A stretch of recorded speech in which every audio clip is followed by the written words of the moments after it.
Hello, everyone, and welcome back to X-Ranger. Before we begin, I thought it would be interesting if each of you could leave a comment indicating which part of the world you're joining us from. Also, don't forget to like and subscribe if you're enjoying the episodes. Now let's get comfortable, relax, and start our program. The tattered journal lay open in my trembling hands, its final entry burning into my mind. They're outside. I can hear them whispering, "God help me."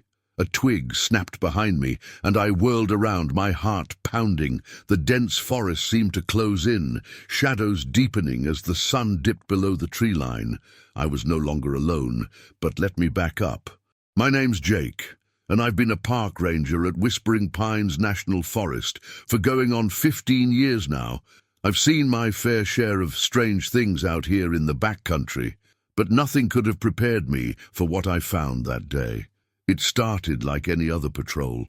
I'd been assigned to check on some of our more remote campsites, making sure no hikers had gone off trail or left trash behind. The weather was perfect, crisp autumn air, leaves just starting to turn. I remember thinking it was almost too quiet as I made my way deeper into the forest. The first sign something was off came when I approached campsite 17. It was tucked away in a little clearing, usually popular with more experienced hikers looking for solitude. As I got closer, I noticed the air had a strange, acrid smell. Not quite smoke, but something off. Pushing through the last of the underbrush, I stepped into the clearing and froze. The campsite looked like it had been hit by a tornado. A battered tent lay collapsed, its fabric shredded. Clothes and gear were scattered everywhere, as if someone had frantically torn apart their belongings. But it was the dark stains spattering the pale rocks that made my blood run cold. I've dealt with bear encounters before, but this was different. There were no claw marks, no signs of an animal attack. This looked almost deliberate. Forcing myself to breathe, I keyed my radio. "Dispatch, this is Ranger Holloway.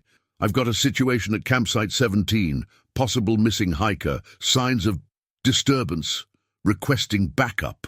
Static crackled for a moment before dispatch responded. "Copy that, Ranger Holloway. Can you describe the scene?" I swallowed hard, trying to keep my voice steady. "Campsite's torn apart. Looks like someone left in a hurry. There's blood, I think. No sign of the camper." "Understood. We're sending Rangers Johnson and Martinez your way. ETA 45 minutes. Secure the scene and stand by." "Copy that," I replied, clicking off the radio. 45 minutes. I was on my own until then. Taking a deep breath, I started a methodical search of the campsite. Years of training kicked in, helping me push down the growing sense of dread. I photographed everything, careful not to disturb potential evidence. It was as I was examining the collapsed tent that I found it, a small, leather-bound journal, partially hidden under a torn sleeping bag. The cover was weathered, but I could make out a name etched into the leather. "Property of Samuel Chen." I hesitated for a moment before opening it. This was clearly personal, but it might hold clues to what happened here. The first few entries were typical hiking journal stuff. Trail conditions, wildlife sightings, the usual. But as I flipped through the pages, the tone began to shift. Day 4. Heard strange noises last night. Probably just an animal, but it sounded almost like whispering. Must be my imagination playing tricks on me. Day 6. The whispers are getting louder. I know it sounds crazy, but I swear they're saying my name. Thinking about cutting my trip short. Day 7. I tried to leave, but I can't find the trail. The map doesn't make sense anymore. The trees look wrong. I don't recognize anything. The entries grew more frantic, the handwriting becoming erratic. Samuel wrote about feeling watched, about shadows moving at the edge of his vision. He described elaborate traps he was setting up around his camp, using bootlaces and bits of reflective gear. I flipped to the final page, my hands shaking slightly. The last entry was barely legible, the pen having torn through the paper in places. "They're here, outside the tent, whispering, laughing. Oh God, I can smell them." If anyone finds this, tell my family I'm so sorry. I should have never come to this forsaken place. They're outside. I can hear them whispering, God help me! The journal slipped from my hands, landing with a soft thud on the forest floor. My mind raced, trying to make sense of what I'd read. This had to be some kind of hoax, right? A Blair Witch-style prank by some bored hikers. But those stains on the rocks, the genuine fear I could feel radiating from those pages. A twig snapped behind me. I spun around, my hand instinctively going to the bear spray on my belt. The forest had gone deathly quiet. No birds, no insects, nothing. Just the soft rustle of leaves in the breeze. And then I heard it. So faint I thought I might be imagining it at first. Whispering, "Hello," I called out, my voice sounding painfully loud in the silence. "This is Park Ranger Holloway. Is anyone there?" The whispering grew louder, seeming to come from all around me. I couldn't make out words, just a sinister susurration that made the hair on the back of my neck stand up. "This isn't funny," I shouted, trying to keep the tremor out of my voice. "If this is some kind of prank, you're in serious trouble." Something moved at the edge of the clearing. A shadow, darker than it should be in the fading daylight. I fumbled for my flashlight, clicking it on with shaking hands. The beam cut through the gloom, illuminating nothing, just trees and underbrush. But as I panned the light around, I could have sworn I saw the shadows shift, always just out of direct view. My radio crackled to life, making me jump. "Ranger Holloway, this is Martinez. We're about 10 minutes out. What's your status?" I raised the radio to my lips, never taking my eyes off the tree line. "I'm at the campsite. There's something out here. I don't know what's going on, but..." The words died in my throat as I saw it. Just for a second, illuminated in my flashlight beam, a face, pale, almost translucent, with eyes like black pits. It was there and gone so fast I couldn't be sure I hadn't imagined it. But the whispering was getting louder. "Holloway, you still there? What's going on?" I tried to respond, but my mouth had gone dry. The shadows were moving now. I was sure of it, coalescing into shapes just out of clear sight. "Jake." The whisper came from right behind me, a cold breath on the back of my neck. I ran.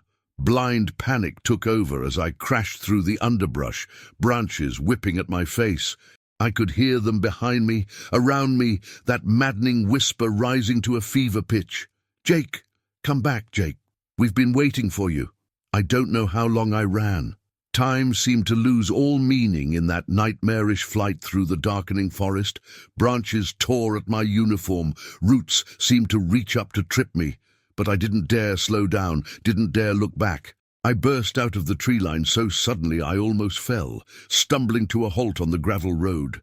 Headlights blinded me, and I threw up my arms, certain that this was the end. "Holloway! Jesus Christ, man! Are you all right?" I blinked, lowering my arms. Martinez and Johnson were there, looking at me with a mixture of concern and confusion. Their patrol vehicle idled on the road, headlights cutting through the gloom. I tried to form words, but my brain felt scrambled. I turned, looking back at the forest I'd just fled. It looked normal, peaceful even. No sign of the terror I'd just experienced. Had I imagined it all? "You look like you've seen a ghost," Johnson said, helping me to the car. "What happened out there?" I opened my mouth, then closed it again. How could I explain what I'd experienced? They'd think I was crazy. Hell, maybe I was crazy. I found signs of a missing hiker," I managed to say. "Campsite was torn up. We need to organize a search party." Martinez nodded, already reaching for his radio. Johnson gave me a long look but didn't press further. As we drove back to Ranger Station, I couldn't shake the feeling that we were being watched. I turned, looking out the back window of the patrol car. For just a moment, I could have sworn I saw a pale face among the trees, those black pit eyes staring directly at me. Then we rounded a bend, and it was gone. But the whispering followed me all the way home. Story 2. I've spent 20 years as a park ranger, and I thought I'd seen it all, but nothing could have prepared me for what I encountered that night in Blackwood Forest. The day started like any other. I laced up my worn hiking boots, adjusted my forest green uniform, and set out on my routine patrol. The crisp autumn air nipped at my cheeks as I made my way along the familiar trails, my boots crunching on fallen leaves. It was late afternoon when I first noticed something off. A set of tracks caught my eye, unlike anything I'd ever seen before. They were deep impressions in the soft earth, far larger than a bear's and with a strange, almost human-like shape, but the stride length was immense, easily twice that of a man. I crouched down, running my fingers along the edge of one print. It was fresh, couldn't have been more than a few hours old. A chill ran down my spine that had nothing to do with the cool air. "And what the hell made these?" I muttered, standing up and scanning the surrounding forest. The logical part of my brain tried to come up with explanations. Maybe it was a hoax, some pranksters with homemade stilts, or a deformed bear, though I'd never heard of one leaving tracks like these. I should have radioed it in, should have called for backup, but curiosity got the better of me. I'd spent my entire career in these woods, and I'd be damned if I let some mystery creature wander through without investigating, so I followed the tracks. They led me off the main trail and into denser forest.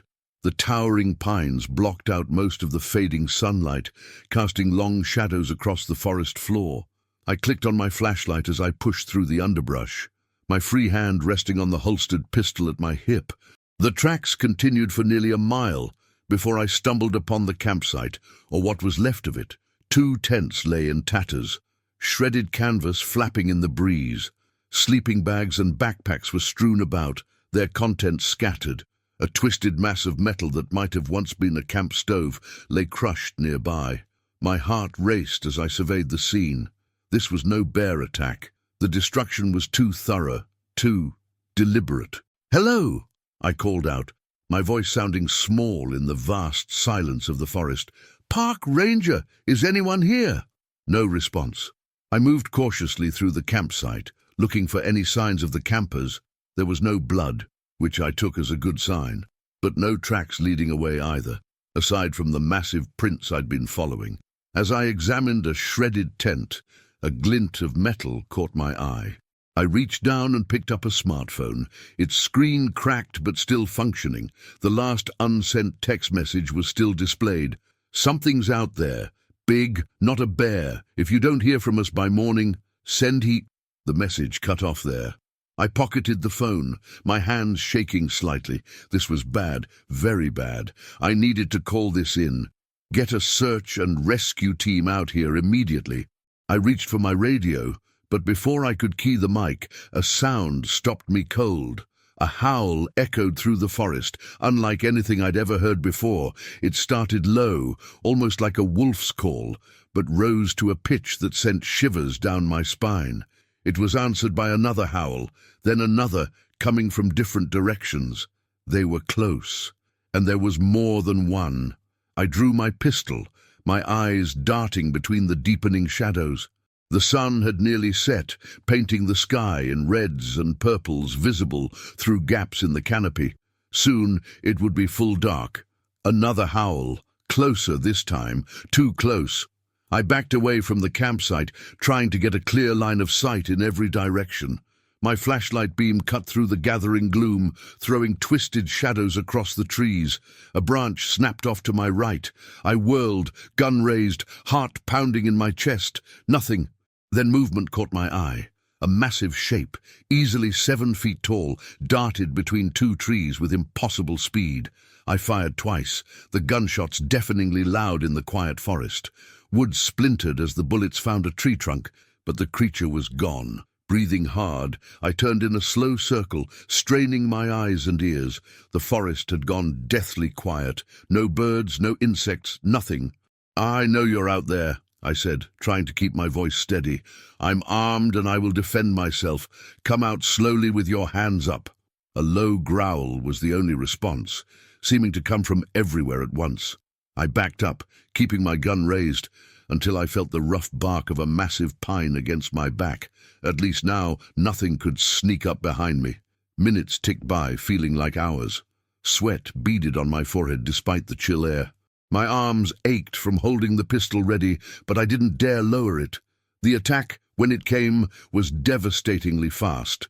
A blur of motion to my left. I turned and fired, the muzzle flash momentarily illuminating a nightmarish visage. Glowing eyes, a muzzle filled with dagger-like teeth and matted fur. Then something slammed into me from the right, sending me sprawling. My flashlight went flying, the beam spinning crazily, before going out as it smashed against a rock. The gun was knocked from my grip. I scrambled to my feet, heart racing. In the deep twilight, I could just make out massive shapes circling me. 4 of them, each easily twice my size. One lunged forward, impossibly fast. I dove to the side, feeling the wind of its passage ruffle my hair. I rolled and came up in a crouch, my hand closing around a sturdy branch. It wasn't much of a weapon, but it was all I had. Another creature charged. I swung the branch with all my might, connecting with a satisfying thud. The thing yelped, a disturbingly human sound, and backed off. "Come on then!" I shouted, my voice cracking. "Come on!" They circled warily now, just at the edge of visibility. I could hear their heavy breathing, catch glimpses of reflected eyeshine. I knew I couldn't last long. They were toying with me, wearing me down. Soon they'd rush me all at once, and that would be it. As if sensing my thoughts, one of the creatures let out another bone-chilling howl. The others joined in, the sound seeming to come from everywhere at once. I gripped my makeshift club tighter, preparing for the end. Then, cutting through the howls, came another sound, a long, piercing whistle, followed by 3 short blasts. The creatures froze, their heads swiveled in unison toward the source of the sound. Another whistle, louder this time, followed by words in a language I didn't recognize, harsh and guttural. To my utter astonishment, the creatures backed away. They melted into the shadows with barely a sound, leaving me alone in the gathering darkness. I stood there, breathing hard, straining my ears for any sign of their return. Minutes passed. "Hello!" I finally called out. "Who's there?"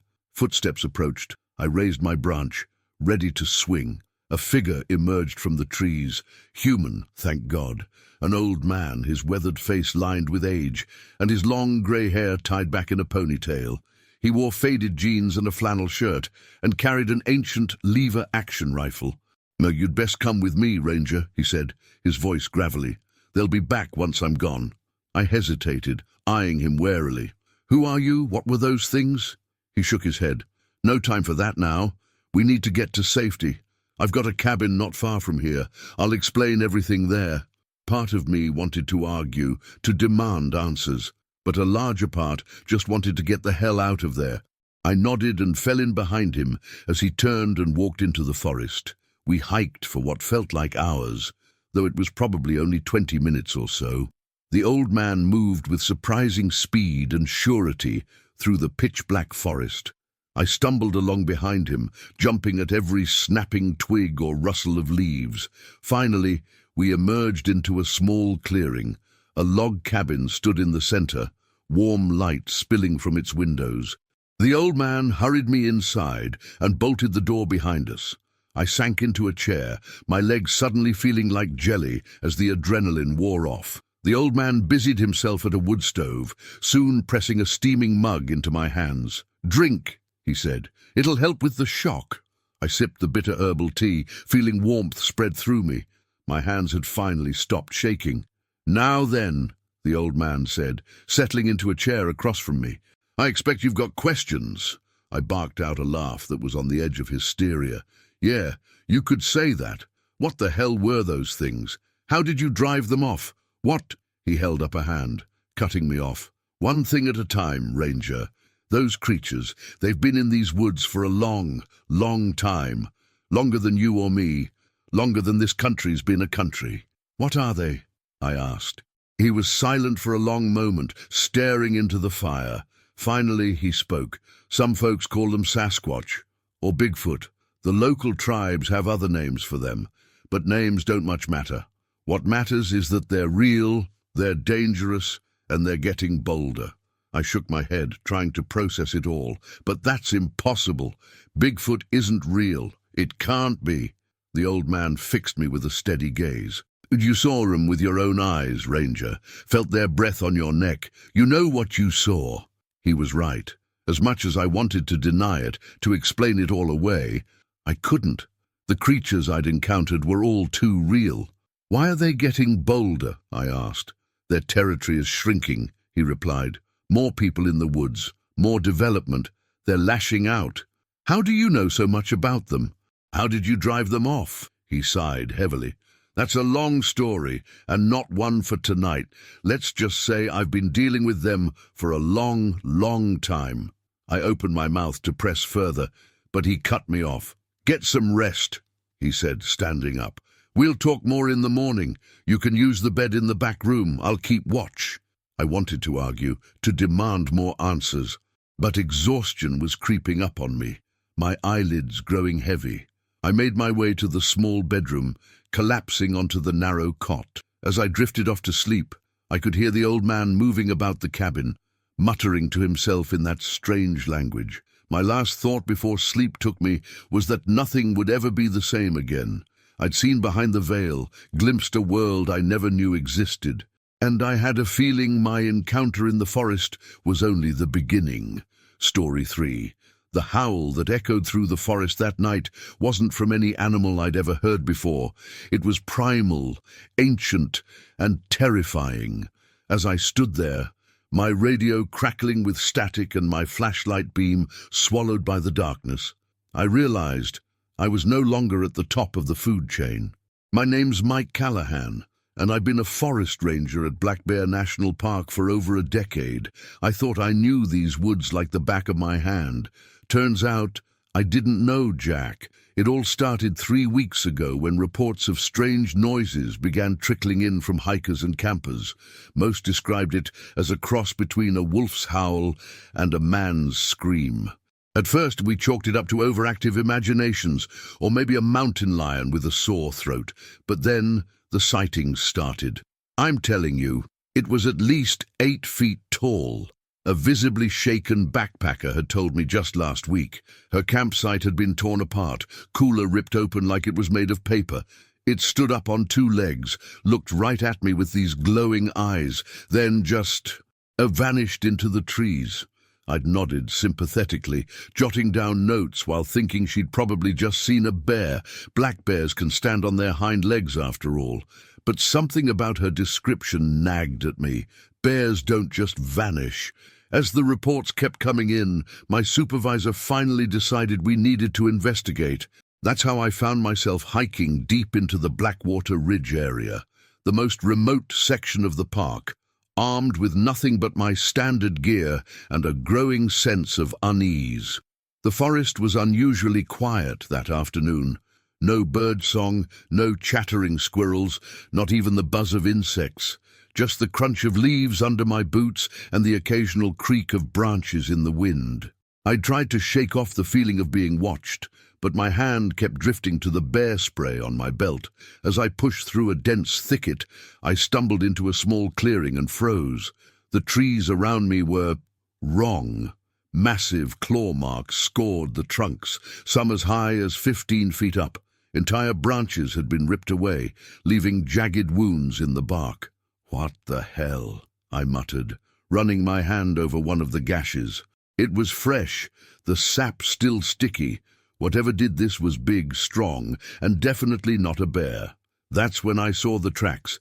They were huge, easily twice the size of my boot, with distinct claw marks at the end of each toe. But it wasn't the size that sent a chill down my spine. It was the shape. These weren't bear tracks, or any other animal I recognized. They looked almost human. If humans had 4-inch claws and feet the size of snowshoes. I knelt down, taking photos with shaking hands. This was way above my pay grade. I needed to call this in, get a team out here to... A twig snapped somewhere behind me. I whirled around, fumbling for my flashlight as the sun dipped below the tree line. Shadows lengthened, turning familiar shapes into looming monsters. My beam of light seemed pathetically inadequate against the encroaching darkness. "Hello!" I called out, wincing at how small my voice sounded. "This is Ranger Callahan. Is anyone there?" Silence. Then, a low growl that seemed to come from everywhere at once. I backed up slowly, my free hand going for my radio. "Dispatch, this is Callahan. I've got a situation out here. I need—" The rest of my sentence was drowned out by an ear-splitting roar.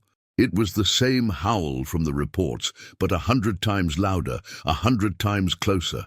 Trees shook, sending a flurry of leaves raining down around me, and then I saw it, just for a second, illuminated in my flashlight beam. A massive shape moving through the trees, easily 8 feet tall, maybe more, covered in dark fur, with arms that seemed too long for its body. It turned just for a moment, and I caught a glimpse of glowing eyes and teeth that would put a grizzly to shame. I ran. Blind terror took over as I crashed through the underbrush, branches whipping at my face. I could hear it behind me, the snapping of trees and that terrible rumbling growl. It was toying with me, I realized. If it wanted to, it could have caught me in seconds. My radio crackled to life, nearly causing me to trip. "Odin Callahan, do you copy? What's your situation?" I fumbled for the radio, gasping for breath. "Something's out here. It's big, it's fast. I need—" A massive shape burst from the trees ahead of me. I skidded to a halt, falling backwards as the creature loomed over me. This close, I could smell its hot, rancid breath. Those eyes, God, those eyes. They held an intelligence that was almost human. For a long moment, we just stared at each other.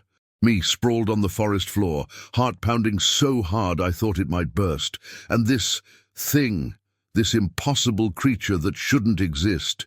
Then, slowly, it reached out one massive, clawed hand. I squeezed my eyes shut, certain this was the end. Instead, I felt something drop into my lap. I opened my eyes to find my camera, the one I'd dropped in the clearing when I first started running. The creature stepped back, regarding me with what I could have sworn was curiosity. Then it pointed one clawed finger at me and made a series of grunting noises. It took me a second to realize it was trying to speak. Leave. I nodded frantically, scrambling to my feet. Leaving? Yes, absolutely leaving right now. The creature stepped aside, gesturing towards the trail with one massive arm. I didn't need to be told twice. I took off running again, this time with a clear path ahead of me. As I reached the tree line, I couldn't help but look back. The creature stood there, watching me go. In the fading light, I could have sworn I saw it nod just once before melting back into the forest. I made it back to my truck in record time, hands shaking so badly I could barely get the key in the ignition. As I peeled out onto the main road, my radio crackled again. "Callahan, where the hell have you been? We've been trying to reach you for hours." I took a deep breath, trying to steady my voice. "Sorry, dispatch. I got turned around out there. Lost signal for a while." "You all right? You sound shaken up." I glanced in my rearview mirror, half expecting to see glowing eyes following me, but there was nothing but empty road behind me. "Yeah, I'm fine. Just tired.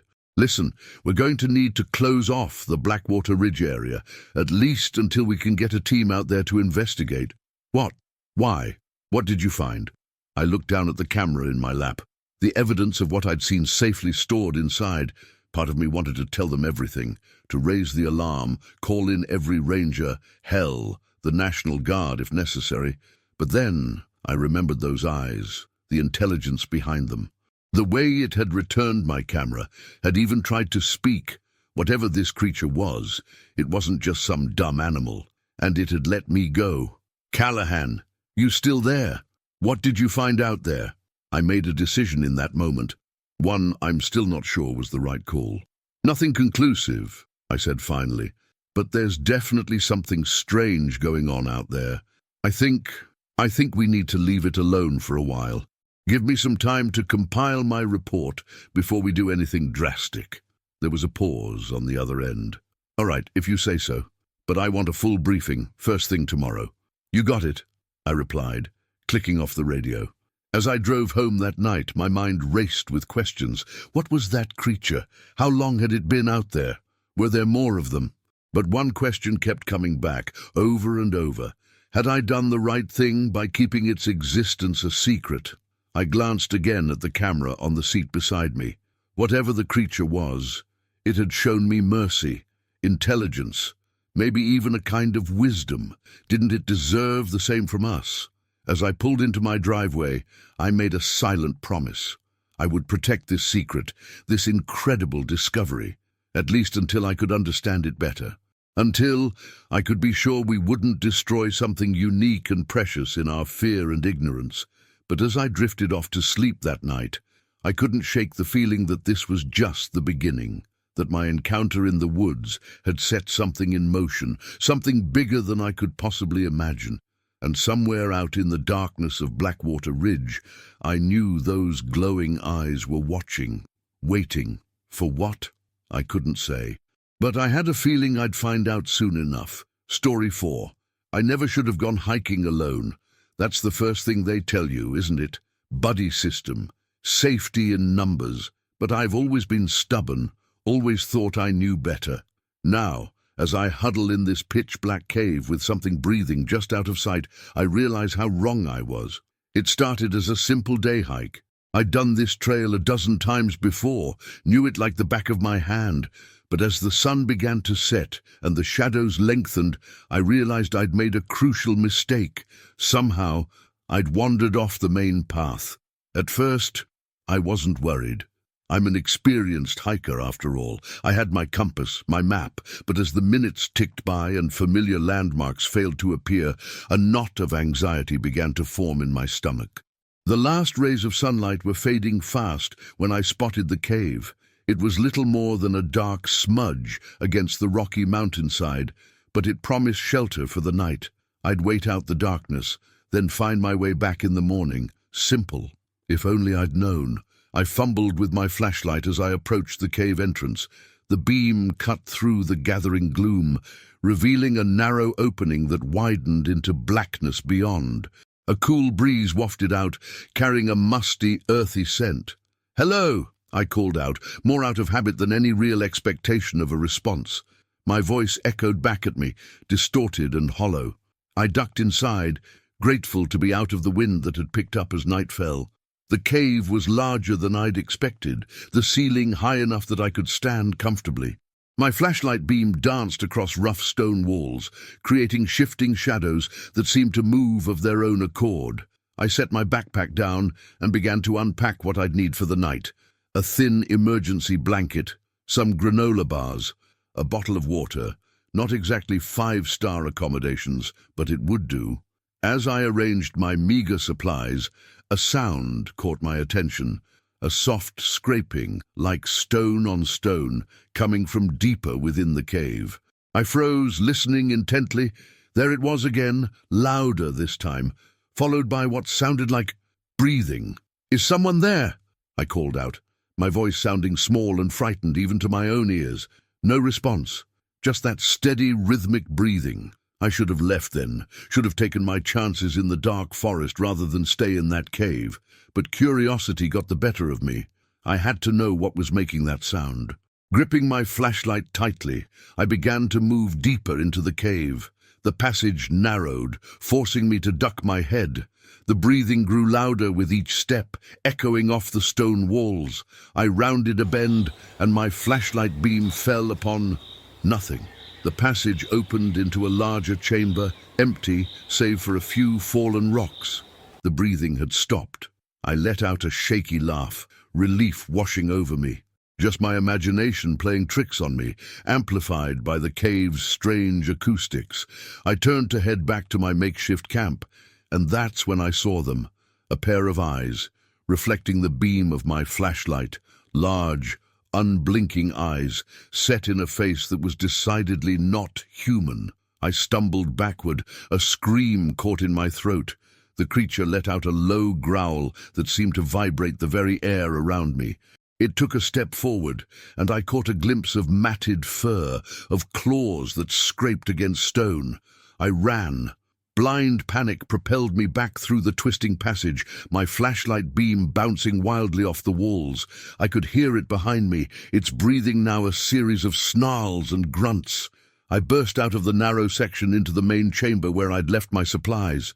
Without thinking, I dove behind a large boulder, clicking off my flashlight and pressing myself against the cold stone. For a long moment, the only sound was my own ragged breathing and the pounding of my heart. Then, slowly, I became aware of something else. Heavy footsteps, padding slowly into the chamber. I clamped a hand over my mouth, trying to quiet my breathing. Tears streamed down my face as I listened to the creature moving about the cave. I heard the crinkle of plastic as it investigated my backpack, followed by a low, curious growl. Minutes stretched into what felt like hours. I remained frozen in place, too terrified to move, to breathe, to think. The creature continued its investigation of the cave, its movements slow and deliberate. At some point, I must have dozed off, exhaustion overcoming fear. I awoke with a start, momentarily disoriented. The cave was pitch black, my flashlight still off, and it was quiet, so quiet. Had it left? I strained my ears, listening for any sign of the creature. Nothing, just the faint whisper of wind at the cave's entrance. Slowly, carefully, I began to move. My muscles screamed in protest after being held in one position for so long. I fumbled for my flashlight, my hand shaking as I found the switch. I took a deep breath, then clicked it on. The beam illuminated the empty cave. My backpack lay where I'd left it, though it had clearly been rooted through, of the creature. There was no sign. I let out a shaky laugh, relief flooding through me. Maybe I'd imagined it all.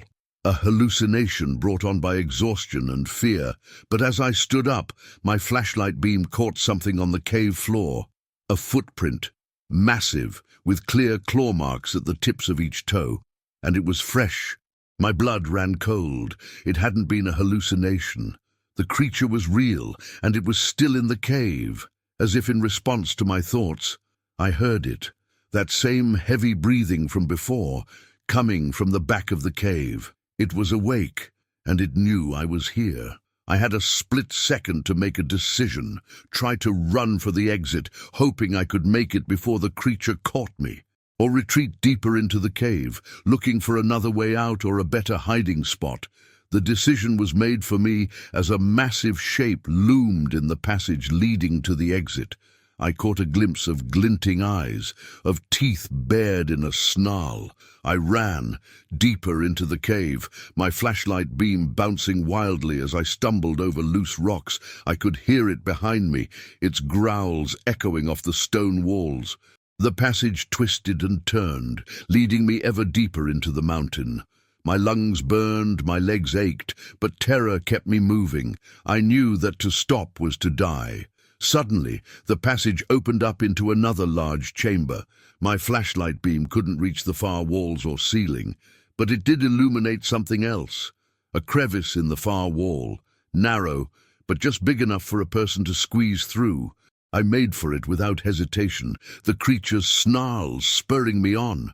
I hit the wall hard, scraping my hands as I frantically searched for the opening.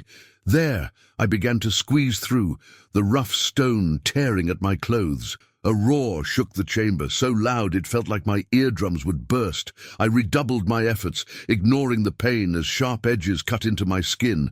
I could feel hot breath on my legs as I finally pulled myself through, tumbling to the ground on the other side. I scrambled to my feet, expecting to feel claws tearing into my back at any moment. But when I turned, flashlight raised, I saw only the narrow crevice. The creature snarled and snapped on the other side, but it was too large to follow.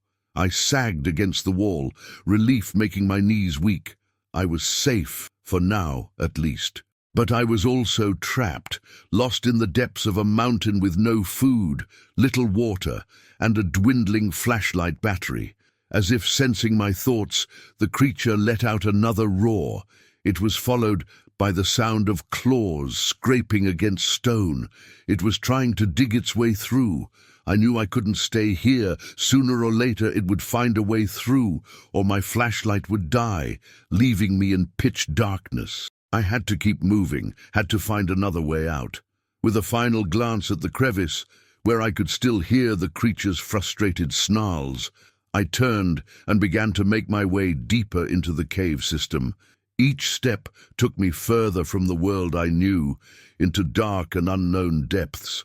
I don't know how long I've been down here now. Hours, days. My flashlight flickered out long ago, leaving me in a darkness so complete it feels like a physical weight. I've been moving by touch, one hand always on the cave wall, the other stretched out in front of me. Sometimes I think I hear things in the darkness, whispers, just on the edge of comprehension, the scrape of claws on stone, breathing, always the breathing. But I keep moving, because I know that somewhere, somehow there has to be a way out, and because I know that if I stop, if I give up, the darkness will claim me, and I'm not ready for that. Not yet. So I press on, one painful step at a time, into the unknown, hoping against hope that the next turn, the next chamber, will reveal a glimmer of daylight, that I'll feel fresh air on my face, hear the sounds of the forest instead of my own ragged breathing and the drip of unseen water. And all the while, in the back of my mind, a single thought repeats itself over and over. I never should have gone hiking alone.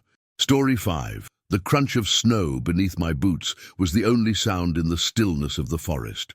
That is, until I heard the breathing. I've been an avid solo hiker for years, tackling some of the most challenging trails across North America, but nothing could have prepared me for what I encountered in the remote wilderness of the Cascade Range that fateful winter day. The morning had started like any other on my week-long trek. I broke camp at dawn, the pale light filtering through the towering pines as I packed up my gear. The weather report had warned of an incoming storm system, but I was confident in my skills and equipment. I'd weathered worse before. As I set out, a light snow began to fall, dusting the landscape in a fresh blanket of white. The silence was profound, broken only by the occasional call of a distant bird or the soft thump of snow falling from overburdened branches. It was peaceful, serene even. I should have known it was too quiet. By midday, the snowfall had intensified, and visibility was rapidly decreasing. I consulted my map and GPS, realizing I'd have to alter my route to reach the next shelter before nightfall. That's when I first noticed the tracks. At first, I almost missed them, half obscured by the freshly fallen snow, but as I knelt to examine them more closely, a chill ran down my spine that had nothing to do with the cold. They were footprints, that much was clear, but unlike any I'd ever seen before. Each print was easily twice the size of my own booted foot, with what looked like claw marks at the end of each toe, and they were bipedal, walking on two legs like a human. My mind raced through possibilities. A bear? Maybe, but bears don't walk on two legs for any distance, and these tracks continued in a straight line as far as I could see in both directions. Some kind of hoax. But who would go to such lengths out here, miles from any road or town? I stood, brushing snow from my pants, and felt the hairs on the back of my neck stand up. Suddenly, the forest seemed much darker, the shadows deeper and more menacing. I picked up my pace, trying to convince myself I was being foolish. I'm an experienced outdoorsman, I told myself. I don't believe in monsters or myths, but I couldn't shake the feeling of being watched. As the afternoon wore on, the storm intensified. The wind howled through the trees, driving the snow sideways and drastically reducing visibility. I knew I needed to find shelter soon or risk hypothermia. My planned route to the next cabin was no longer an option. I'd have to improvise. That's when I heard it. At first, I thought it was just the wind playing tricks on me. But there it was again. A deep, rumbling sound that I felt more than heard. It was breathing, heavy and rhythmic, and it was close. I froze, my heart pounding in my chest. Slowly, I turned in a circle, squinting through the curtain of snow, trying to locate the source of the sound. Nothing, just swirling white and the dark shapes of trees.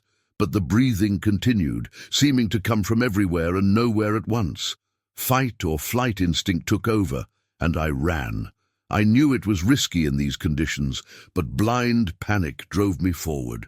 Branches whipped at my face as I plunged through the forest, my backpack slamming against me with each stride. And all the while, that breathing seemed to follow, never getting closer but never falling behind. I don't know how long I ran. Time lost all meaning in the whiteout conditions, but eventually I burst into a small clearing and saw salvation. A cave entrance, dark against the snow-covered rock face. Without hesitation, I dove inside. The cave was shallow, but provided immediate relief from the howling wind and driving snow. I shrugged off my pack and fumbled for my headlamp with shaking hands, my breath coming in ragged gasps. As the beam of light illuminated the cave interior, I let out a strangled cry. The walls were covered in claw marks. Deep grooves were carved into the solid rock, some as high up as 8 or 9 feet. Whatever made these wasn't just big, it was powerful beyond belief. I backed up against the far wall, my mind reeling. This couldn't be happening. Things like this don't exist in the real world, but the evidence was right in front of me, undeniable and terrifying. As my breathing slowly steadied, I became aware of the silence.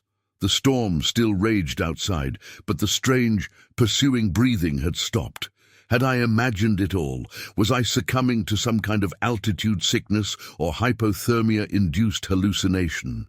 I don't know how long I sat there, huddled in the back of the cave, my headlamp illuminating those impossible claw marks. It could have been minutes or hours. Time seemed to stretch and warp, my thoughts chasing themselves in circles as I tried to rationalize what I'd seen and heard. Eventually, I realized I needed to make a decision. The storm showed no signs of letting up, and nightfall couldn't be far off. I could try to wait it out here in the cave, but my supplies were limited, and if whatever made those claw marks returned, just as I had resolved to venture back out into the storm, I saw it. My headlamp had been slowly dying, the beam growing weaker, and I was fumbling in my pack for spare batteries when movement caught my eye. I looked up, and there, filling the cave entrance, was a massive shadow. The shape was vaguely humanoid, but all wrong. It stood easily 8 feet tall, hunched to fit in the cave mouth, broad shoulders tapered to powerful, elongated arms, ending in hands tipped with wicked claws. But it was the eyes that seized my attention, 2 pinpricks of reflected light in the gloom, fixed directly on me. I'd like to say I did something brave or clever at that moment, that I fought back or tried to reason with the creature, but the truth is, I froze. Utter terror gripped me, turning my muscles to ice and stealing the breath from my lungs. I couldn't even scream. For what felt like an eternity, we stared at each other. Me, a puny human armed with nothing but a failing headlamp and a camping knife, and this thing, this impossibility that defied everything I thought I knew about the natural world. Then it moved. One massive, dew-clawed hand reached into the cave, gouging new furrows in the rock as if it was soft clay. I pressed myself harder against the back wall, knowing it was futile. There was nowhere to run, nowhere to hide. This was how I was going to die, torn apart by a creature that shouldn't exist in some nameless cave in the mountains. But the killing blow never came. Instead, the creature seemed to sniff the air, its broad nose twitching. Then slowly, it withdrew its arm. Those glowing eyes lingered on me for a moment longer before the shadow receded, disappearing into the swirling snow outside. I don't know how long I sat there, unmoving, barely breathing. My headlamp finally gave out, plunging me into total darkness. Still, I didn't move, terrified that the creature was waiting just outside, that any sound might bring it rushing back. Gradually, awareness returned. I was cold, dangerously so. My hands and feet had gone numb, and violent shivers racked my body. If I didn't do something soon, the creature wouldn't matter. Exposure would claim me instead. With fumbling fingers, I managed to replace the batteries in my headlamp. The sudden light was almost painful after the absolute darkness. Slowly, every movement an agony of cold and fear, I gathered my gear. I had to get out of here, had to try to reach safety. The storm had lessened somewhat, though snow still fell heavily. I stood at the cave entrance, eyes darting in every direction, searching for any sign of the creature. There was nothing but pristine white snow and the dark shapes of trees. Taking a deep breath, I stepped out of the cave. Each footfall was an exercise in terror, sure that at any moment that massive shape would lunge at me from the shadows. But step by step, I made my way back to what I hoped was the trail. I'd like to say I made it back to civilization without further incident, that I reported my experience to the authorities and a massive hunt ensued for the creature. But that wouldn't be the truth. The truth is, I never saw the creature again. I stumbled through the night, half frozen and delirious with fear, somehow finding my way to a ranger station shortly after dawn. I was treated for mild hypothermia and exposure, my wild ravings attributed to my ordeal. I never told anyone the full story. Who would believe me?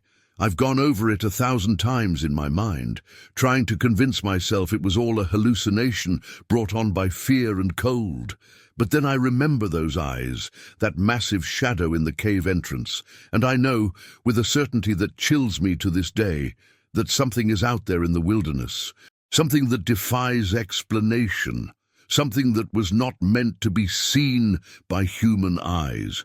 I don't hike alone anymore, and I never venture into the deep woods when snow is on the ground. Some mysteries, I've learned, are better left unexplored. Some truths are too terrible to face, but on dark nights, when the wind howls outside my window, I still hear that deep, rumbling breathing. And I wonder if, somewhere out there in the vast wilderness, it remembers me too. Story 6. The howl pierced the night, sending a chill down my spine that had nothing to do with the autumn air. I'd heard plenty of coyotes and the occasional wolf in my years as a park ranger, but this was something else entirely. I gripped the steering wheel of my patrol truck tighter, my knuckles turning white as I slowed to a stop on the narrow, winding road. The dense pines loomed on either side, their branches reaching out like gnarled fingers in the harsh glare of my headlights. I killed the engine and sat there for a moment, straining my ears. Nothing but the soft rustle of wind through the trees. Maybe I'd imagined it. These night patrols could play tricks on your mind, especially when you're alone in the vast wilderness of the Pacific Northwest. I glanced at the clock on the dash. 2:17 a.m. Just a few more hours until dawn, I told myself, just a routine check of the campsites and trails. I reached for the door handle, then hesitated. Protocol said I should radio in my position before investigating anything unusual, but what would I even say? That I heard a spooky noise in the woods. I'd never hear the end of it from the guys back at the station. No, better to take a quick look around first. If it was nothing, no harm done. And if it was something, well, I had my flashlight and my sidearm. I'd faced down angry bears and mountain lions before. Whatever was out there, I could handle it. I stepped out of the truck, the gravel crunching under my boots. The crisp air filled my lungs as I took a deep breath, trying to calm my nerves. I unclipped the heavy-duty flashlight from my belt and flicked it on, sweeping the powerful beam across the tree line. Nothing but shadows and swaying branches. I was about to head back to the truck when I saw it, a flash of movement just beyond the reach of my light. I swung the beam back, heart pounding, but there was nothing there. "Hello?" I called out, my voice sounding small and insignificant in the vast darkness. "This is Ranger Sarah Hawkins. Is anyone out there?" Silence. I took a few tentative steps towards the woods, my free hand resting on the butt of my holstered pistol. The beam of my flashlight caught something on the ground, a depression in the soft earth just off the shoulder of the road. As I approached, my breath caught in my throat. It was a footprint, but unlike any I'd ever seen, easily twice the size of my own boot, with deep claw marks at the end of each toe. Whatever made this was big, and it sure as hell wasn't human. I crouched down for a closer look, my mind racing. A bear, maybe, but the shape was all wrong, more like a massive dog print, and bears didn't usually walk on their hind legs, which is the only way this track pattern made sense. That's when I heard it again, that bone-chilling howl, closer this time. Much closer.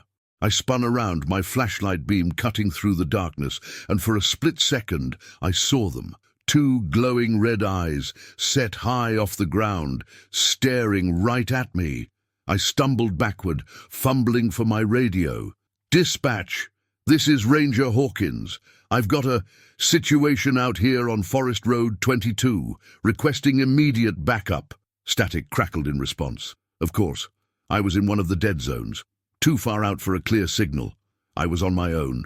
The eyes had vanished, but I could hear movement in the underbrush, branches snapping under heavy footfalls. Whatever this thing was, it was circling around behind me. I sprinted back to the truck, hands shaking as I fought with the keys. The engine roared to life, headlights blazing, and I caught a glimpse of a massive, dark shape darting across the road ahead of me. It moved with a fluid grace that belied its size, more like a predator than any lumbering beast. I threw the truck into drive and stomped on the gas, tires spinning on the loose gravel before finding purchase.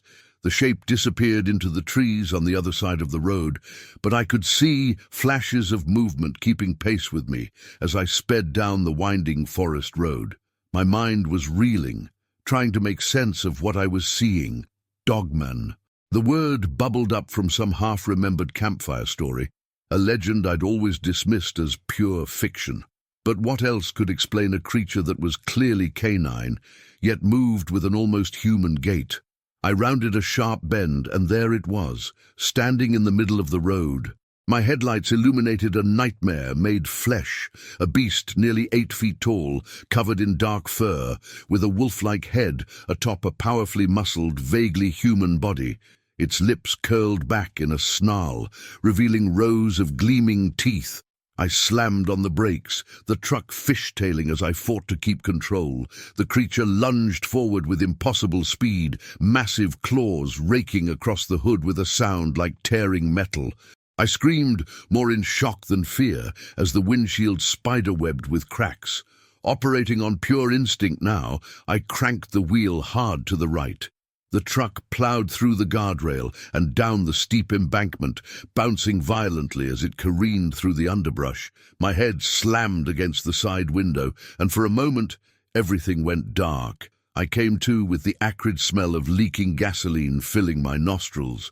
The truck had come to rest on its side, wedged between two massive pines. Every part of my body ached, and I could feel warm blood trickling down the side of my face. Dazed, I fumbled with my seatbelt, finally managing to release it. I half fell, half climbed out of the broken driver's side window, collapsing onto the forest floor. The world spun around me as I tried to get my bearings. That's when I heard it, the soft crunch of approaching footsteps on the carpet of pine needles. I looked up, my vision blurry, to see the massive shape of the creature looming over me. This close, I could smell its musky, animal scent, could see the intelligence burning in those hellish red eyes. It cocked its head to one side, almost curiously, as if studying me. I held my breath, certain that my life was about to end in a flurry of teeth and claws. But instead, the creature let out a low, rumbling growl that seemed to reverberate through my very bones, and then, to my utter astonishment, it spoke. "You should not be here." The voice was guttural, more animal than human, but the words were unmistakable. I gaped up at the creature, my mind struggling to process what was happening. This had to be a dream, a hallucination brought on by the crash. Monsters weren't real, and they certainly didn't talk. "What are you?" I managed to croak out. The creature's eyes narrowed, and I saw a flicker of something that might have been amusement or hunger. "We are the Guardians," it growled. "This forest is ours, has always been ours." I tried to scramble backward, but my body screamed in protest. "I'm a park ranger," I said, hating how small and scared my voice sounded.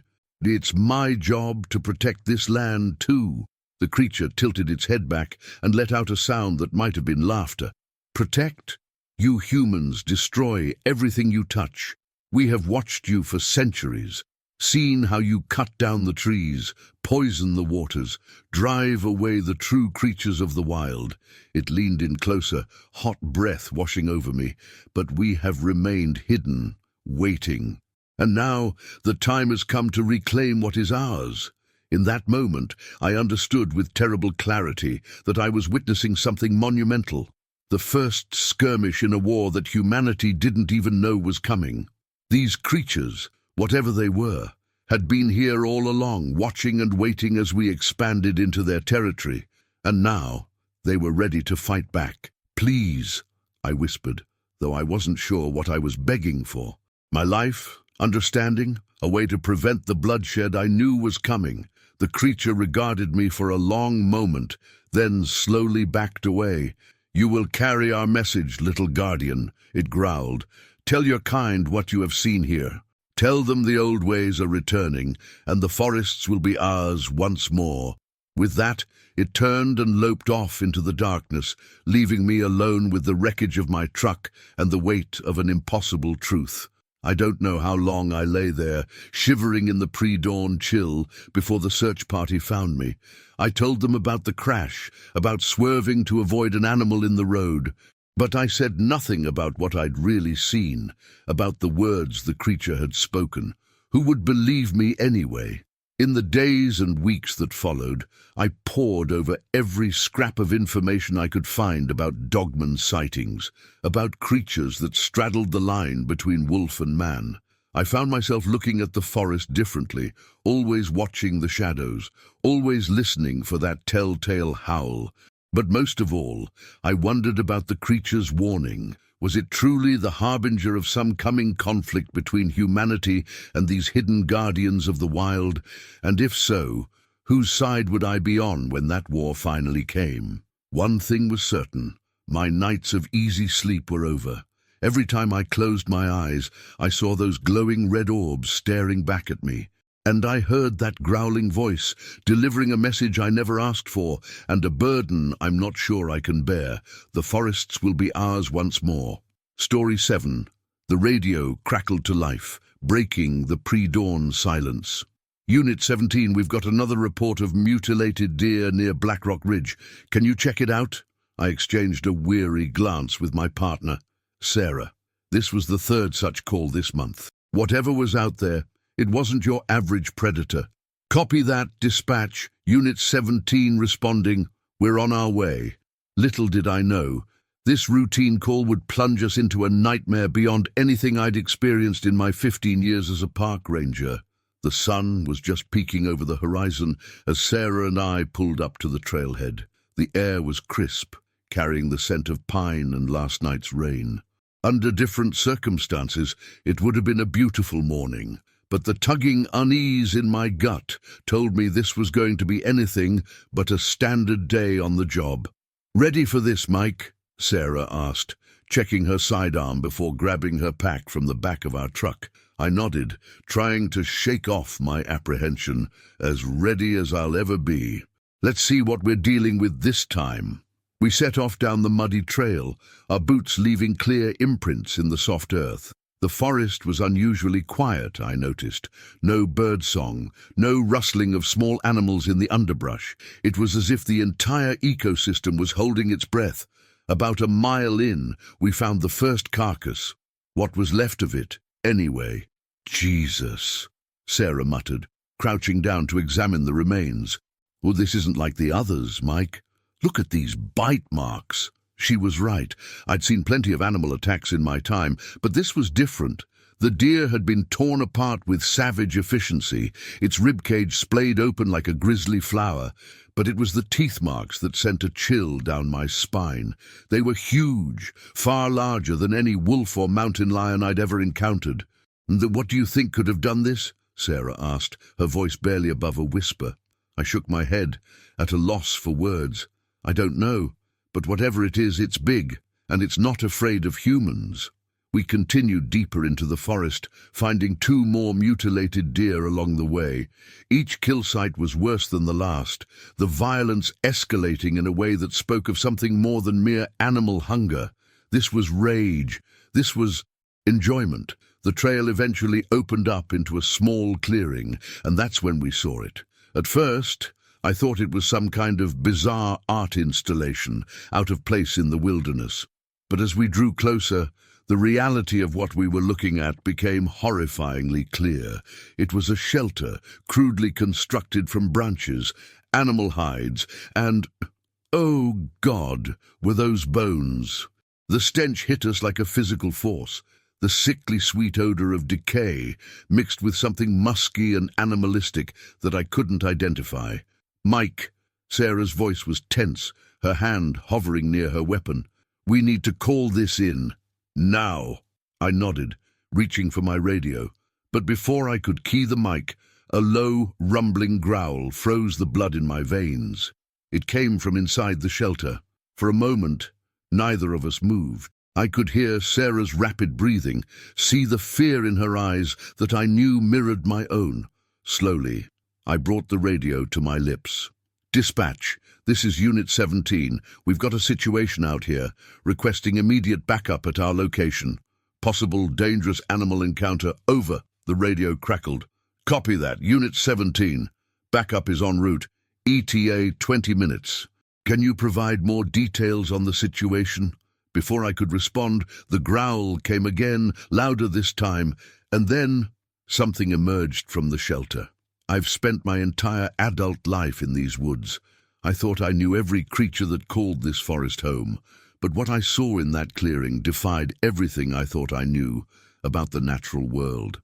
It was massive, easily 7 feet tall, with a body covered in matted, dark fur.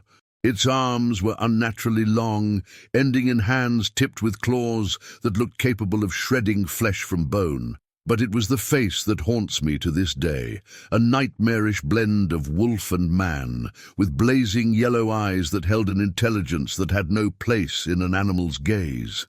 For a heartbeat, we all stood frozen, Sarah and I rooted to the spot in terror, the creature regarding us with what I could only describe as cruel curiosity. Then, with a roar that shook the trees, it charged. "Run!" I shouted, shoving Sarah towards the trail.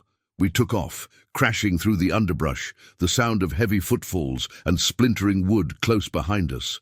I risked a glance back and immediately wished I hadn't.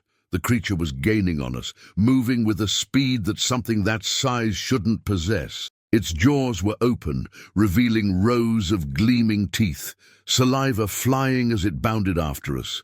"The truck!" Sarah gasped as we burst out of the tree line onto the access road.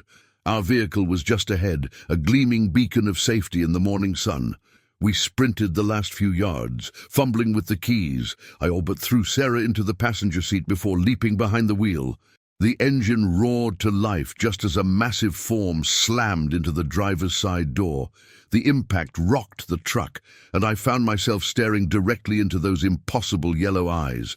A clawed hand smashed against the window, spider-webbing the glass. I stomped on the accelerator, and we peeled out in a spray of gravel and mud.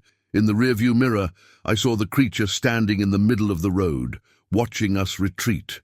It made no move to pursue, but somehow that was even more terrifying. It was smart enough to know it didn't need to chase us. This was its territory now. We drove in shocked silence for several miles before Sarah finally spoke. What was that thing, Mike?" I shook my head, my knuckles white on the steering wheel. I don't know if I want to know." "We have to report this," she said, her voice shaking. "Do people need to be warned? That thing, it's dangerous." I nodded, but a cold pit had formed in my stomach. Who would believe us? We had no proof, no photos, nothing but our word, and our word described something that couldn't possibly exist.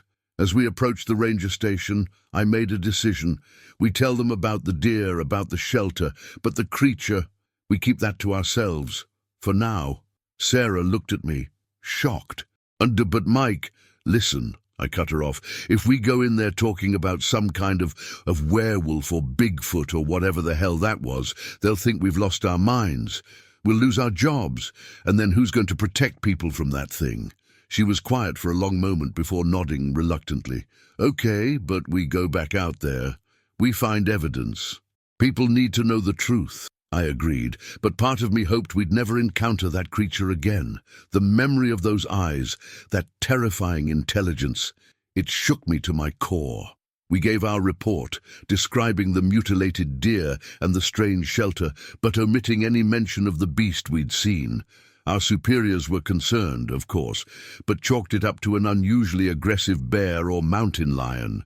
They promised to send out additional patrols and post warnings for hikers, but Sarah and I knew the truth. Something was out there, something that defied explanation, and it was angry.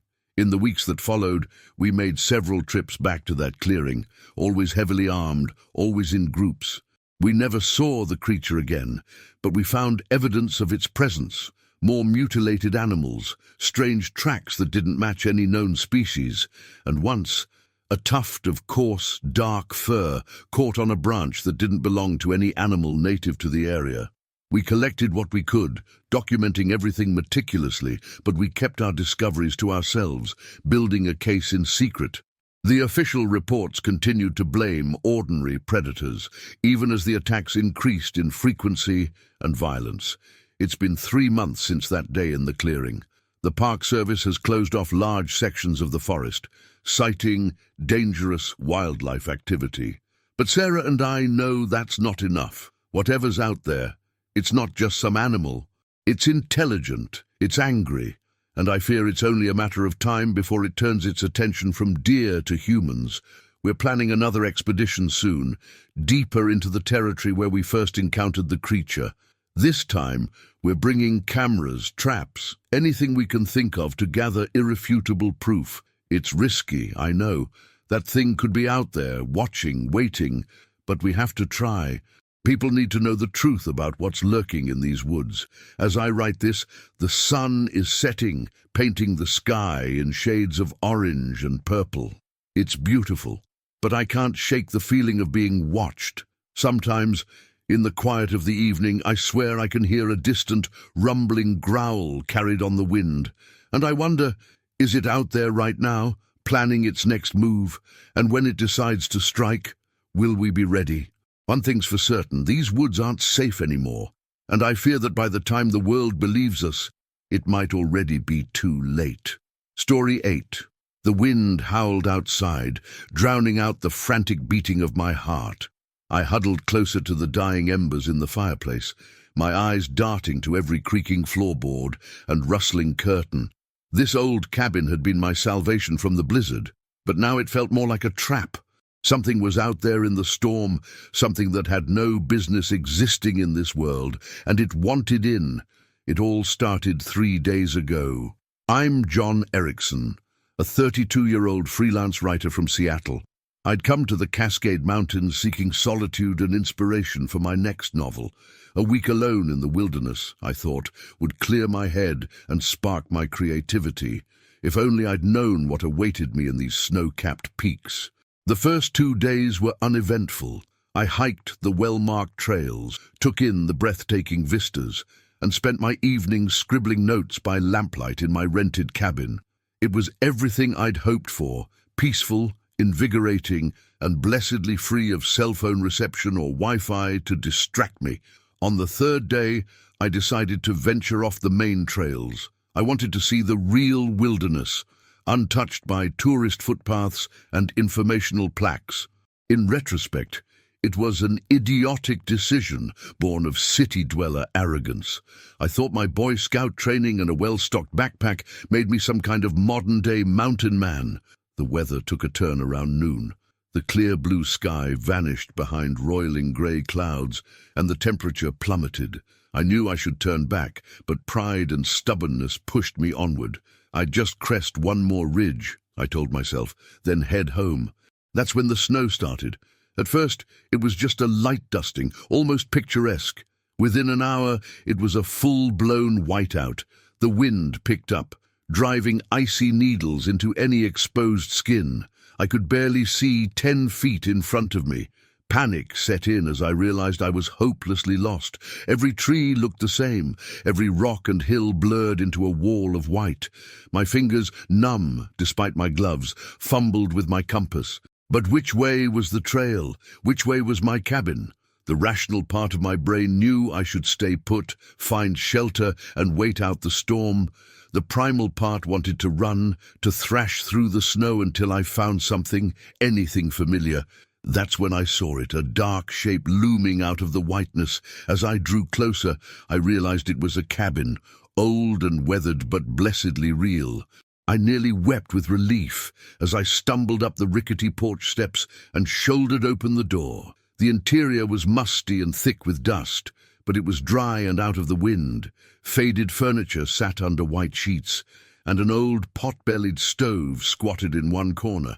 It wasn't my rental cabin, but it would do until the storm passed. I shrugged off my wet outer layers and got to work. There was wood stacked by the stove, and after some doing I managed to get a fire going. I draped my clothes nearby to dry and took stock of my supplies. I had food for maybe 2 days if I rationed carefully, a flashlight with extra batteries, and a first aid kit. Not ideal, but I could manage until the weather cleared. As the warmth slowly returned to my body, I began to explore my temporary shelter. It was a simple 2-room affair, the main living area with the stove, a sagging couch, and a small kitchen setup, and a bedroom in the back.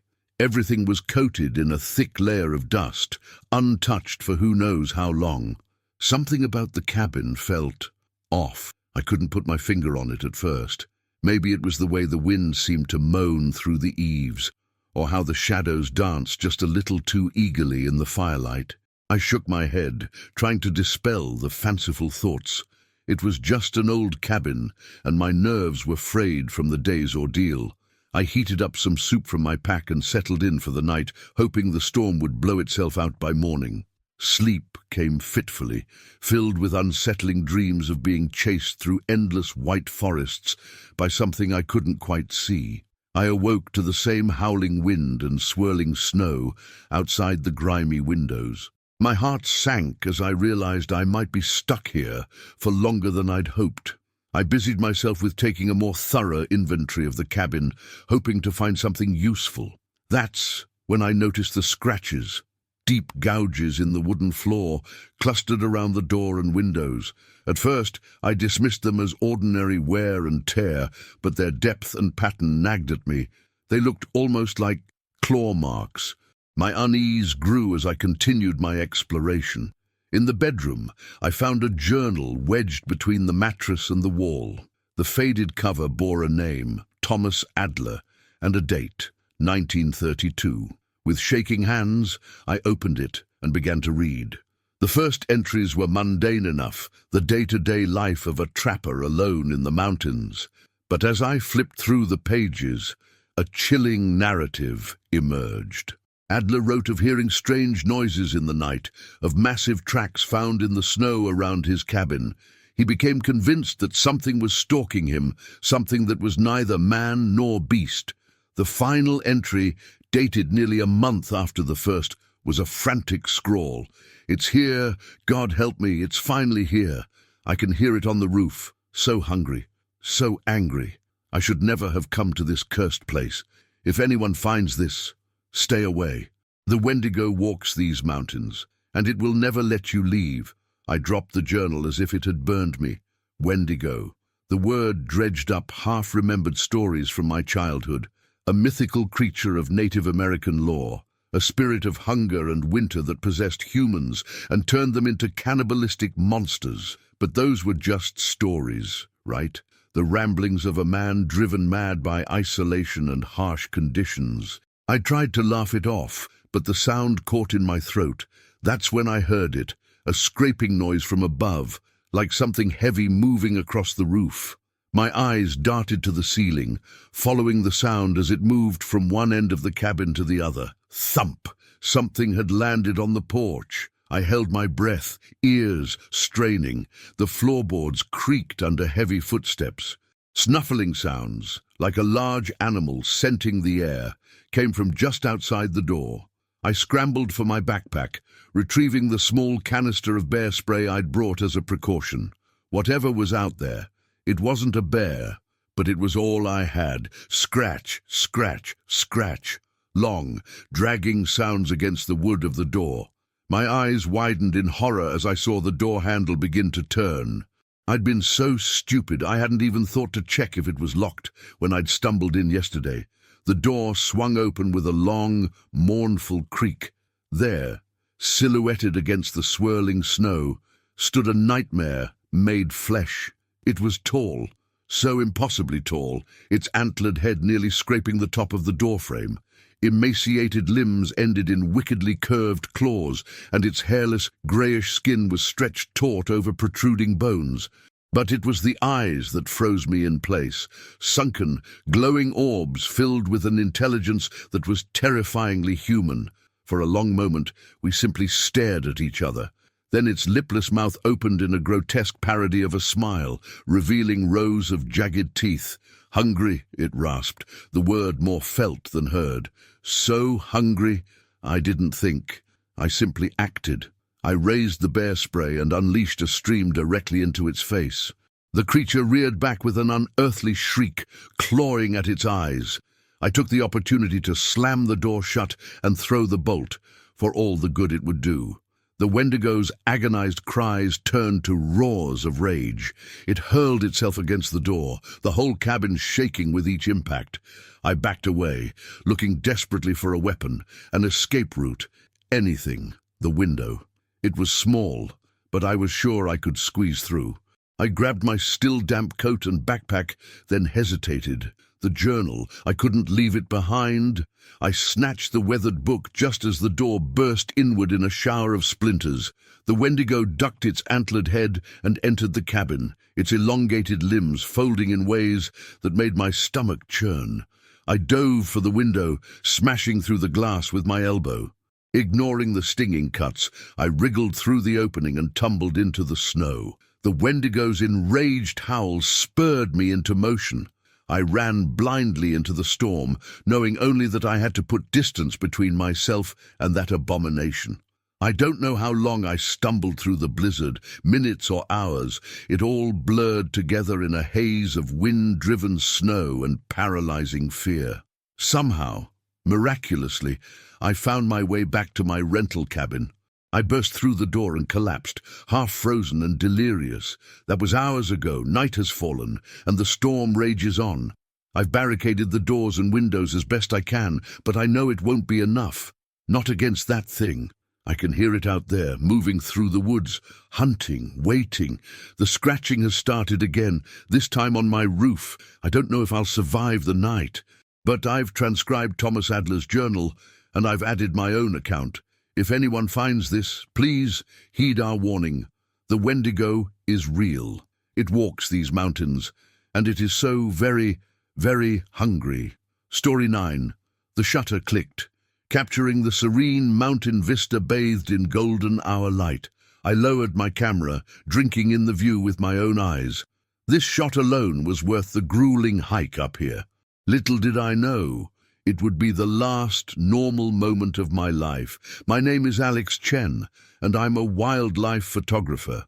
I've spent years capturing the beauty and brutality of nature, from the Serengeti to the Amazon. But nothing could have prepared me for what I encountered in the remote wilderness of the Pacific Northwest. It was supposed to be a routine assignment, a week-long solo camping trip to photograph the elusive mountain goats that called these peaks home. I'd done dozens of similar trips before, priding myself on my ability to blend into the environment and capture intimate moments of animal life rarely seen by human eyes. The first few days were uneventful, if a bit disappointing. I'd caught glimpses of the goats, but nothing worth writing home about. As I set up camp on the fourth evening, I decided to push deeper into the backcountry the next day, hoping to find better opportunities. I awoke before dawn, as usual, emerging from my tent to a world shrouded in mist. The air was crisp, carrying the scent of pine and damp earth. I breathed it in deeply, savoring the solitude. This was why I loved my job, these moments of perfect communion with nature. After a quick breakfast of instant oatmeal and coffee, I packed my gear and set out. The terrain was challenging, all steep inclines and loose scree, but I was in my element. By midday, I'd reached a promising ridge overlooking a secluded valley. That's when I saw them, a small herd of mountain goats, including a mother and kid, grazing peacefully on a patch of alpine meadow. I set up my tripod with practiced efficiency, adjusting my lens to capture the scene. For the next few hours, I was in photographer's heaven, snapping shot after shot as the goats went about their day, oblivious to my presence. As the afternoon wore on, I noticed the goats becoming agitated. Their heads kept swiveling towards the tree line, ears twitching nervously. I followed their gaze, but saw nothing out of the ordinary. Still, years of working with wildlife had taught me to trust animal instincts. Something had spooked them. I packed up my gear, deciding to make my way back to camp before I lost the light. That's when I heard it. A low, guttural sound that was neither growl nor roar, but something in between. It echoed off the mountain walls, seeming to come from everywhere and nowhere at once. The goats bolted, scrambling up the sheer cliff face with impossible agility. I stood frozen, my heart pounding in my chest. Whatever made that sound, it wasn't any animal I was familiar with. And in that moment, I realized just how alone I was out here. I hurried down the ridge, my earlier sure-footedness replaced by clumsy haste. Twice I nearly lost my footing on the loose rocks, my heavy camera gear throwing off my balance. All the while, I couldn't shake the feeling of being watched. By the time I reached my campsite, the sun was setting, painting the sky in vivid oranges and purples. On any other day, I would have been setting up for some stunning twilight shots. But all I wanted now was the relative safety of my tent. I barely slept that night. Every snapping twig, every rustle of wind through the trees had me sitting bolt upright, straining my ears in the darkness. But nothing came. By the time dawn broke, I had convinced myself that I'd overreacted. Lack of sleep and an overactive imagination, that's all it was. I spent the morning reviewing my photos from the previous day, marveling at some of the shots I'd captured. The goats were beautiful, their white coats contrasting sharply with the rugged landscape. But as I flipped through the images, something caught my eye. There, in the background of one of the wide-angle shots, was a dark shape at the edge of the tree line. I zoomed in, my breath catching in my throat. It was hard to make out details, but the figure seemed to be bipedal, standing upright on two legs. But it was massive, easily 7 or 8 feet tall, with what looked like shaggy fur covering its body. My hands shook as I flipped to the next photo in the sequence. The shape was closer now, and though still blurry, I could make out more details. Long arms that hung below its knees, a broad, sloping forehead, and eyes that seemed to glow with reflected light, staring directly at the camera. I dropped the camera like it had burned me. This couldn't be real. My mind raced through possibilities. A bear standing on its hind legs, some kind of elaborate hoax. But deep down, I knew. Whatever I had captured on film was something that wasn't supposed to exist. I should have packed up right then, should have hiked out and never looked back. But the photographer in me, the part that had spent a lifetime chasing the perfect shot, couldn't let it go. If I could get clearer photos, better evidence of whatever this thing was, it would be the story of the century. So I stayed. I told myself I'd be careful, that I'd keep my distance and use my longest lens. I wasn't going to take any unnecessary risks. I was wrong on all counts. That night, I awoke to the sound of heavy breathing just outside my tent. For a moment, I thought I was dreaming, but then I saw it. A massive silhouette backlit by the full moon looming over my tent. I could make out the outline of broad shoulders, a head that seemed too small for its body, and those arms, those impossibly long arms ending in what looked like clawed hands. I lay there, paralyzed with fear, barely daring to breathe. The creature sniffed audibly, and I was sure it could hear my heart thundering in my chest. Then, slowly, deliberately, it reached for the tent zipper. In that moment, all thoughts of getting the perfect shot vanished. Pure survival instinct took over. I lunged for my backpack, fumbling for the bear spray I kept for emergencies. Just as the tent flap began to open, I unleashed a full blast directly at the creature's face. The effect was instantaneous. It reared back with a roar of pain and fury that shook me to my core. I didn't waste a second. I burst out of the tent, leaving everything behind except the clothes on my back and the bear spray clutched in my white-knuckled grip. I ran blindly through the forest, branches whipping at my face, roots threatening to trip me with every step. Behind me, I could hear the creature crashing through the underbrush in pursuit. It was faster than anything that size had any right to be. I don't know how long I ran. Time lost all meaning in the primal terror of that chase. But eventually, I broke through the tree line onto a steep, scree-covered slope. Without thinking, I started to slide down, using my free hand to control my descent as best I could. Halfway down, I dared to look back. The creature had emerged from the forest, its massive form silhouetted against the starry sky. For a moment, our eyes met, and I saw something in its gaze that chilled me more than any roar or display of strength could have. Intelligence, calculation. This wasn't just some animal acting on instinct. It was thinking, planning. Then I lost my footing, tumbling head over heels down the rest of the slope. I came to a stop at the bottom, battered and bruised, but miraculously unbroken. When I looked up, the creature was gone. I spent the rest of the night stumbling through the wilderness, jumping at every sound, sure that at any moment those long arms would reach out of the darkness and grab me. It wasn't until the first light of dawn that I found a trail and eventually made my way back to civilization. I told the authorities what happened, or at least a version of it. I talked about being stalked by a large predator, possibly a bear, leaving out the impossible details of what I'd really seen.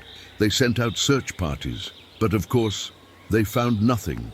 No tracks, no signs of my abandoned campsite, nothing to corroborate my story. It's been months now, and I haven't picked up my camera since that night.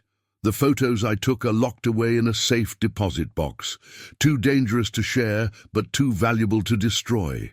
Sometimes I take them out and look at them, trying to convince myself that it was all a mistake, a trick of light and shadow.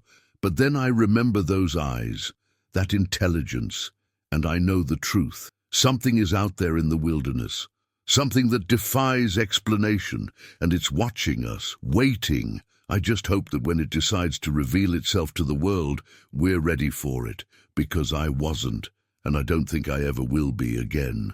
Story 10. The moment I saw those eyes staring back at me from the camera footage, I knew my life would never be the same. What I'd captured on film defied explanation, challenged everything I thought I knew about the natural world. But there it was, in stark black and white, looking right at me through the lens of my hidden camera.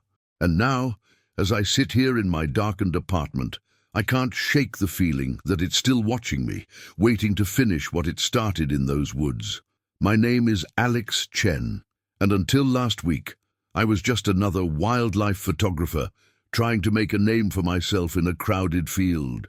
At 28, I'd had some modest success. A few magazine covers, a small but growing Instagram following, that sort of thing. But I was hungry for more.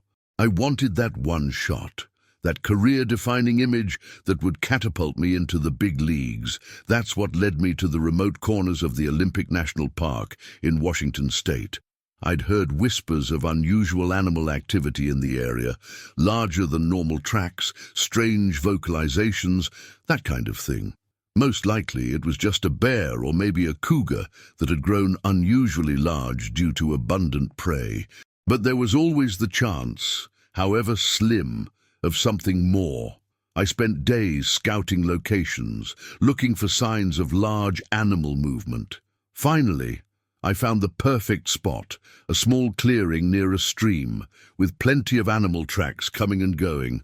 I set up my best camera trap, a high-end model with night vision capabilities and motion sensors. The plan was to leave it for a week, then come back and see what I'd caught. Those 7 days were torture. I tried to distract myself with other projects, but my mind kept drifting back to that camera in the woods. What if I'd captured something truly extraordinary? A new species, perhaps, or at least a rare one venturing outside its normal range. When the day finally came to retrieve the camera, I could barely contain my excitement. I hiked out to the clearing, my heart racing with anticipation. As I approached the spot where I'd hidden the camera, I noticed something odd. The underbrush around the area seemed more trampled than before, and there was a faint, musky odor in the air that I couldn't quite place. I found the camera right where I'd left it, seemingly untouched. I breathed a sigh of relief. At least it hadn't been damaged or stolen. With trembling hands, I removed the memory card and slotted it into my tablet to review the footage. The first few days were pretty standard. Deer, raccoons, even a black bear ambling through the frame. But on the fourth night, everything changed. The timestamp read 2:17 a.m. when a massive shape moved into view. At first, I thought it was just the bear again, but as I watched, my blood ran cold. This creature was walking on two legs, its movements fluid and purposeful in a way that was decidedly un-bear-like. It was covered in thick, dark fur, but its body structure was all wrong for any animal I knew. Broad shoulders tapered to a narrower waist, and its arms, dear God, its arms hung nearly to its knees, ending in hands with opposable thumbs and wicked-looking claws. But it was the face that truly chilled me to my core. A sloping forehead gave way to a pronounced brow ridge, below which deep-set eyes gleamed with unmistakable intelligence. The nose was flat and wide, the jaw powerful and protruding. It was like someone had combined the features of a great ape with those of an early hominid, then scaled the result up to nightmarish proportions. Sasquatch, Bigfoot. The words flashed through my mind, but they seemed inadequate to describe the creature I was seeing. This was no lumbering, ape-like beast from campfire stories. This was something far more complex, far more terrifying. I watched, transfixed, as the creature moved about the clearing. It seemed to be searching for something, occasionally stooping to examine the ground or sniff the air. Then, suddenly, its head snapped up, looking directly at the camera. For a heart-stopping moment, those eyes bored into mine through the screen. There was recognition there, understanding. It knew it was being watched. The creature's lips pulled back in what might have been a snarl or a grin. It was hard to tell which was more unsettling. Then, with a speed that belied its size, it lunged toward the camera. The last frame showed a massive hand reaching out before the feed cut to static. I sat there, staring at my tablet screen in disbelief. My hands were shaking so badly I nearly dropped the device. What I'd just seen was impossible, and yet the evidence was right there in front of me. Part of me wanted to shout it from the rooftops, to share my discovery with the world. This was exactly the kind of breakthrough I'd been hoping for, wasn't it?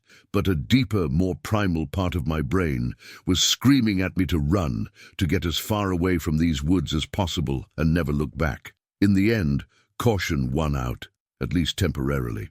I needed time to process what I'd seen, to figure out my next move. I packed up my gear and practically ran back to my car, constantly glancing over my shoulder, half expecting to see that hulking form emerge from the trees. The drive back to Seattle was a blur. My mind raced with possibilities and questions. Was this creature truly unknown to science, or was it some kind of elaborate hoax? And if it was real, how many more were out there? Had they been living alongside us all this time? Hidden in the vast wilderness areas of the Pacific Northwest, I spent the next few days holed up in my apartment, poring over the footage frame by frame. I scoured the internet for similar sightings, for any scrap of information that might help me make sense of what I'd seen. The more I dug, the more I realized that my encounter was far from unique. There were hundreds, maybe thousands of reports of similar creatures from all over North America, but none of them had proof like mine. As the initial shock wore off, my photographer's instincts began to reassert themselves. I had the scoop of a lifetime here, a chance to make history. All I needed was to go back, to get clearer footage, maybe even make contact. The thought sent a shiver down my spine. Make contact. Was I really considering trying to interact with that thing? But the idea, once formed, wouldn't leave me alone. I began to plan my return to the Olympic Peninsula, this time with better equipment and a more concrete strategy. 5 days after my initial discovery, I was back in the woods. I'd upgraded my camera traps, adding more sensitive motion detectors and even some low-frequency audio recording devices. I'd also brought camping gear. I was determined to stay out here as long as it took to get the footage I needed. I set up my equipment in a wide circle around the original site, hoping to catch the creature from multiple angles if it returned. Then I established my own hidden observation post, a small camouflaged blind about 100 yards from the clearing. From here, I could monitor my cameras in real time and, if I was lucky, maybe even witness the creature with my own eyes. The first 2 nights passed uneventfully. I was starting to worry that maybe I'd scared the creature off for good with my previous intrusion. But on the 3rd night, everything changed. It was just after midnight when one of my motion sensors triggered an alert.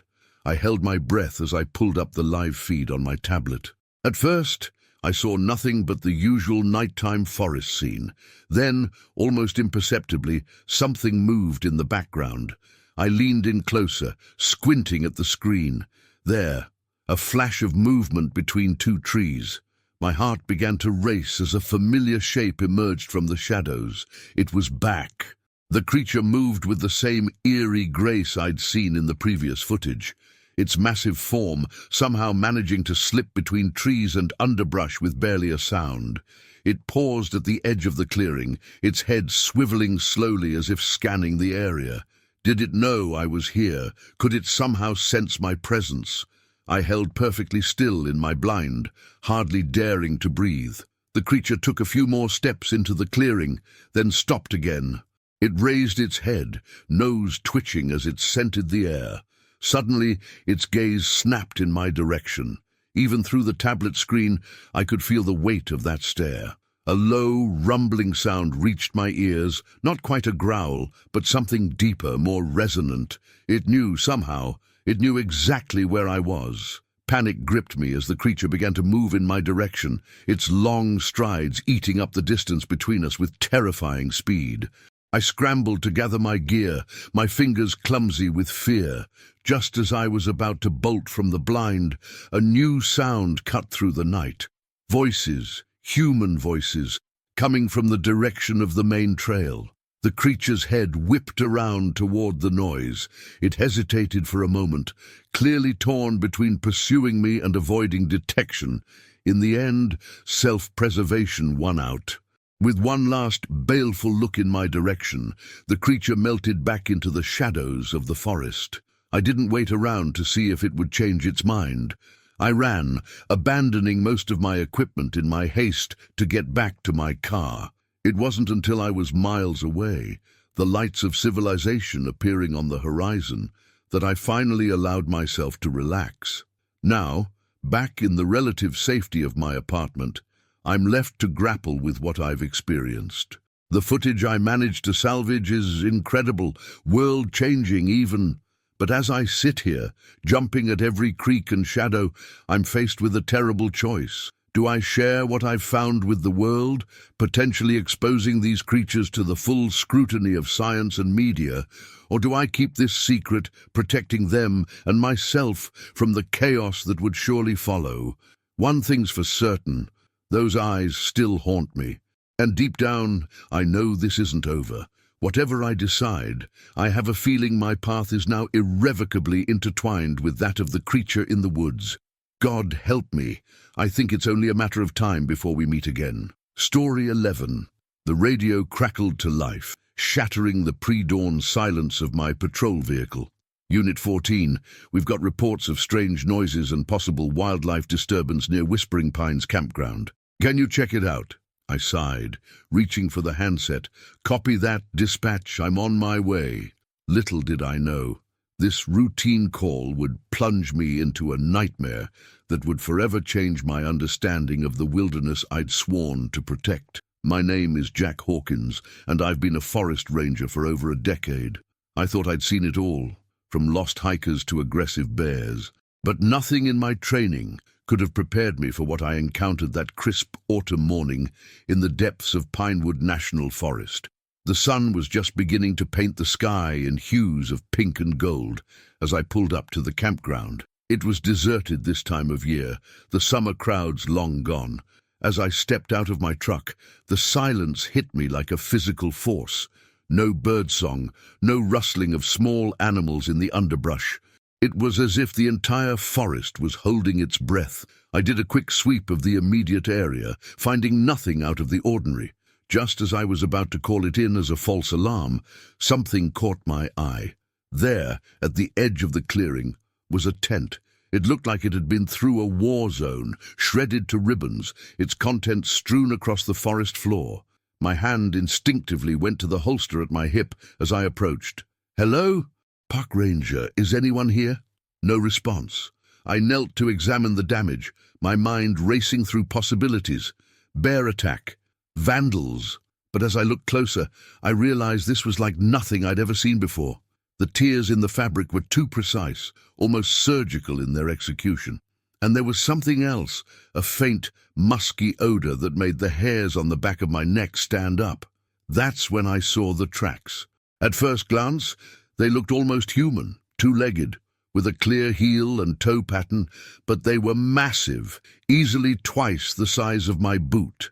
And at the end of each toe impression was a clear claw mark, deep and savage. My heart began to race as I followed the tracks with my flashlight. They led away from the campsite, deeper into the woods.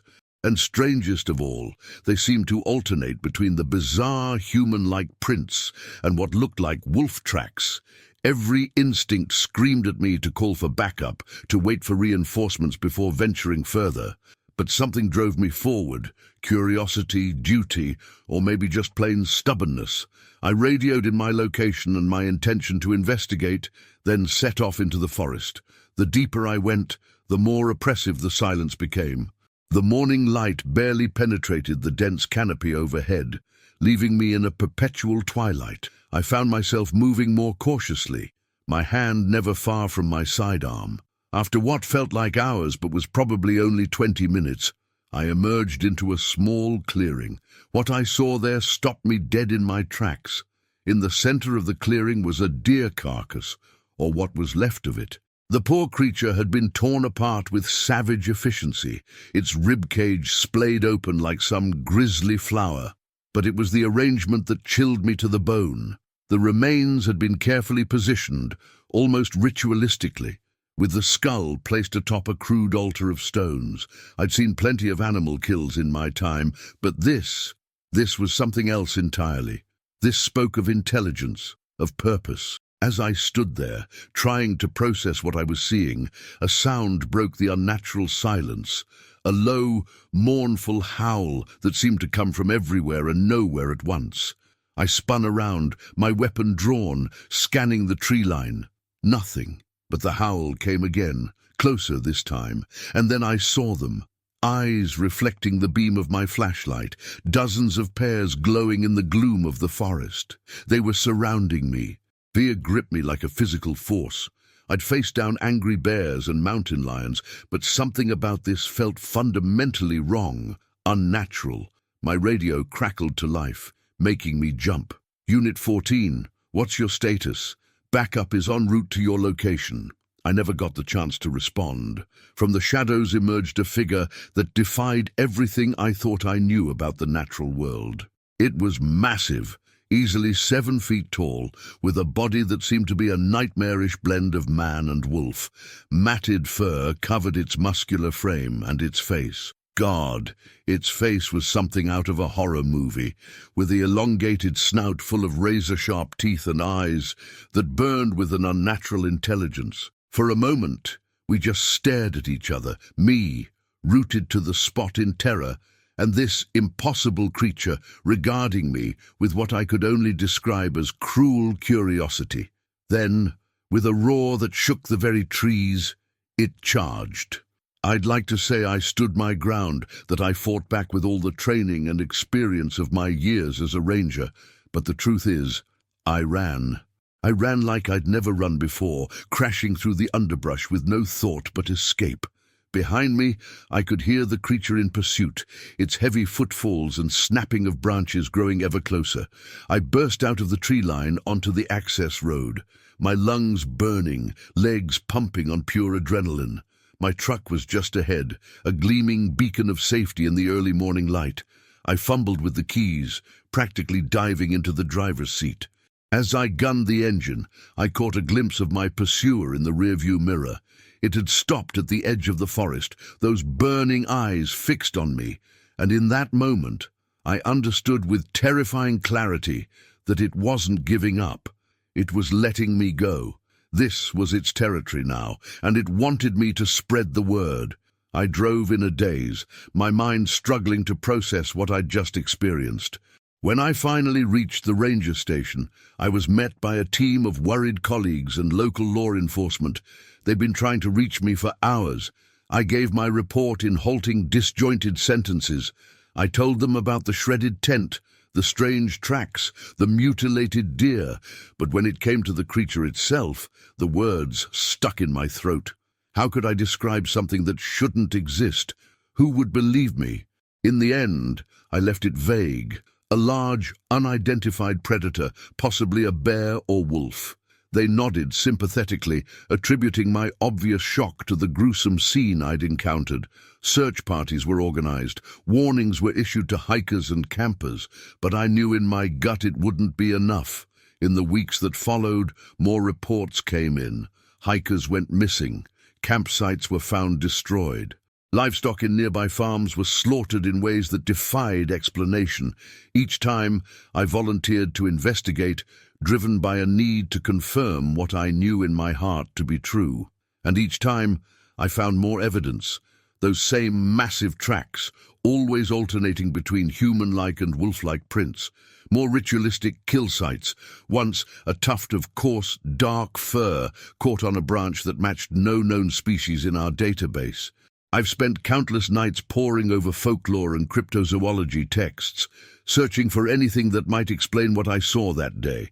Wendigo, skinwalker, werewolf, the names change, but the descriptions are eerily similar. A creature that is neither fully man nor beast, with an insatiable hunger and a cunning intelligence. My colleagues think I've become obsessed, that the stress of the job has finally gotten to me. They've suggested I take some time off, see a therapist, but how can I rest when I know what's out there? As I write this, the sun is setting over the forest I once thought I knew so well. In the fading light, the trees cast long shadows, and every rustle of leaves sends a shiver down my spine. Sometimes, in the quiet of the evening, I swear I can hear that mournful howl carried on the wind. I know it's out there, watching, waiting. And I fear that by the time the world believes me, it might already be too late, because whatever this creature is, it's not just some animal. It's intelligent, it's angry, and I'm terrified that this is only the beginning. The wilderness has always been a place of mystery and danger. But now, as I look out over the vast expanse of Pinewood National Forest, I can't help but wonder, are we the protectors of this land?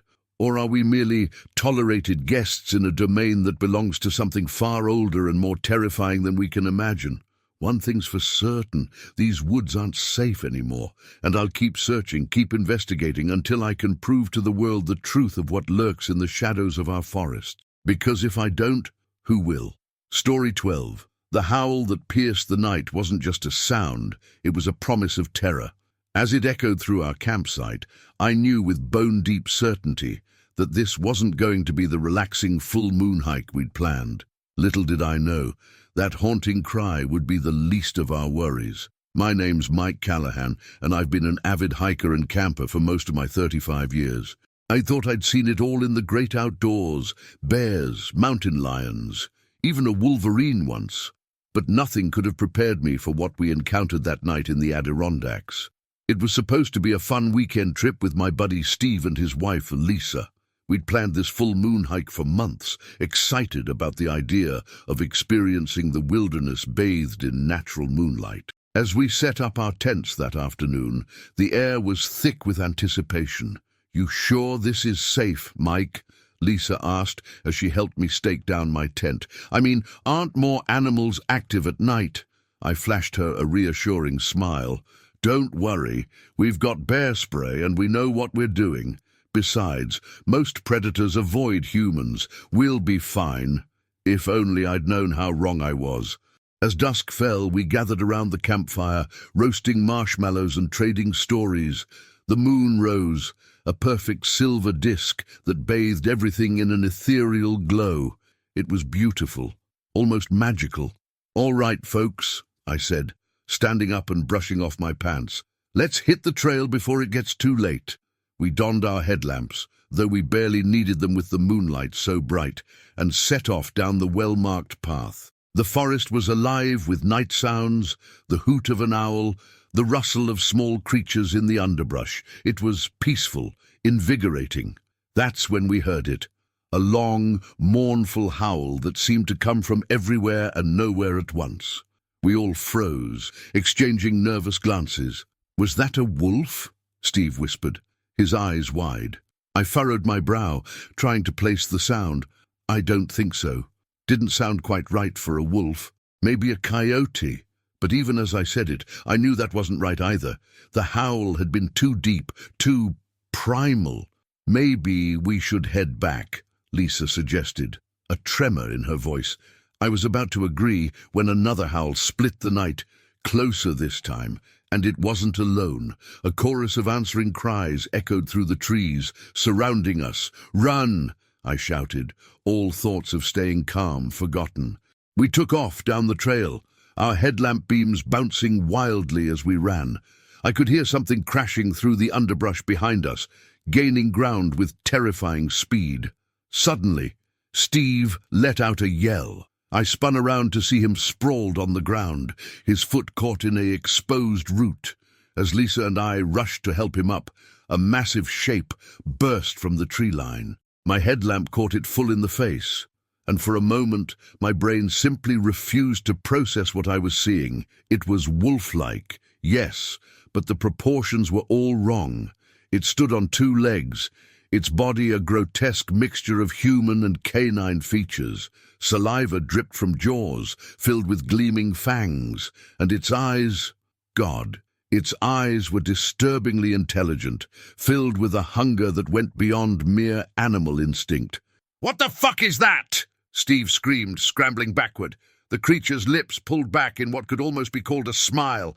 Then it spoke, its voice a guttural growl that nonetheless formed clear words. "Fresh meat!" I fumbled for the bear spray on my belt, my hands shaking so badly I could barely grip it. The werewolf, because what else could you call this monstrosity, took a step forward, its clawed hands flexing in anticipation. Just as I finally managed to unclip the spray, a blur of motion erupted from the woods behind the creature. Another wolfman slammed into the first, snarling and snapping. They went down in a tangle of fur and flashing teeth, giving us a moment's reprieve. "Go!" I yelled, hauling Steve to his feet. "Back to camp, now!" We ran like we'd never run before, the sounds of the creature's battle fading behind us. But we weren't out of danger yet. More howls echoed through the night, and I caught glimpses of shadowy forms paralleling our course through the trees. They were herding us. My mind raced, trying to come up with a plan. The car was too far. We'd never make it.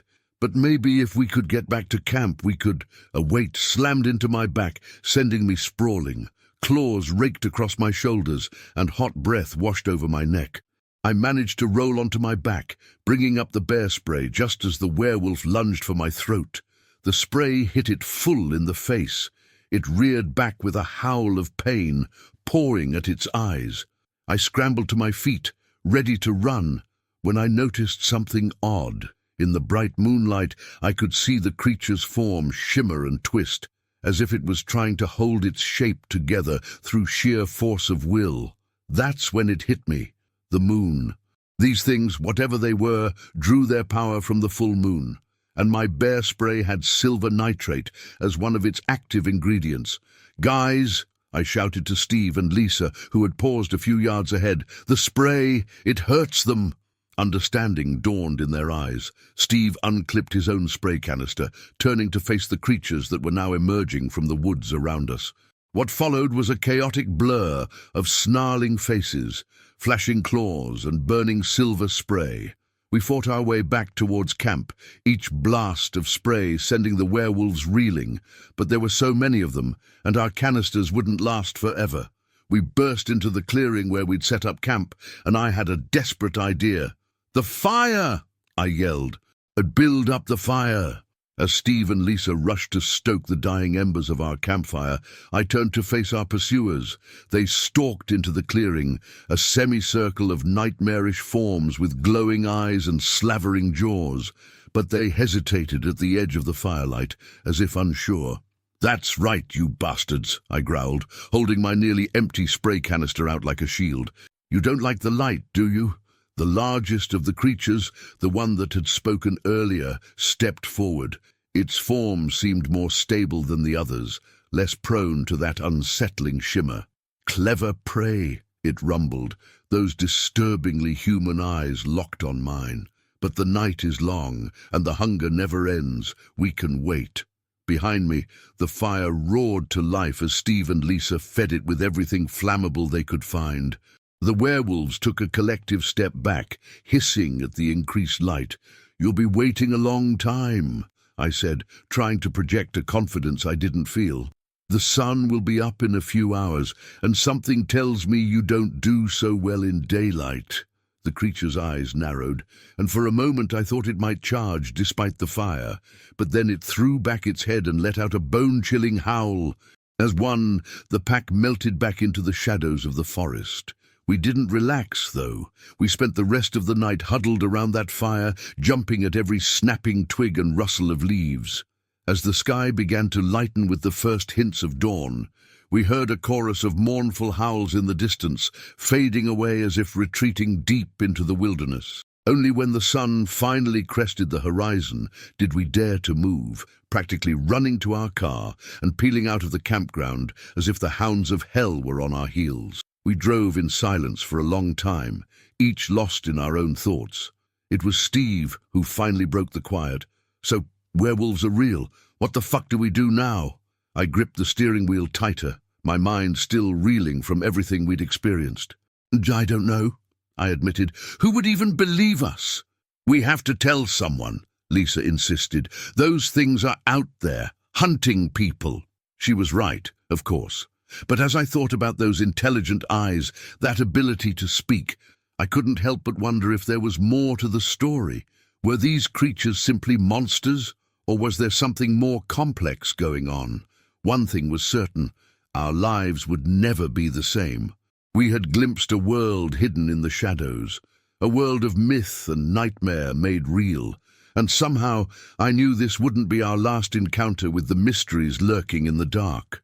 As we sped towards home and the illusory safety of civilization, I couldn't shake the feeling that we were now part of something bigger, something ancient and terrifying.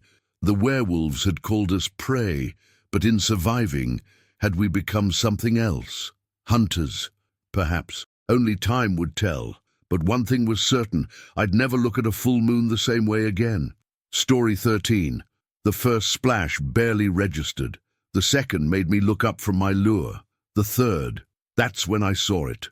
And in that moment, I knew my quiet fishing trip had just become a fight for survival. My name's Tom Reeves, and I've been fishing these remote lakes for over 30 years.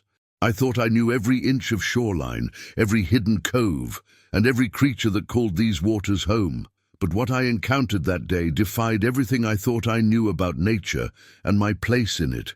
It was a crisp autumn morning when I set out in my small boat.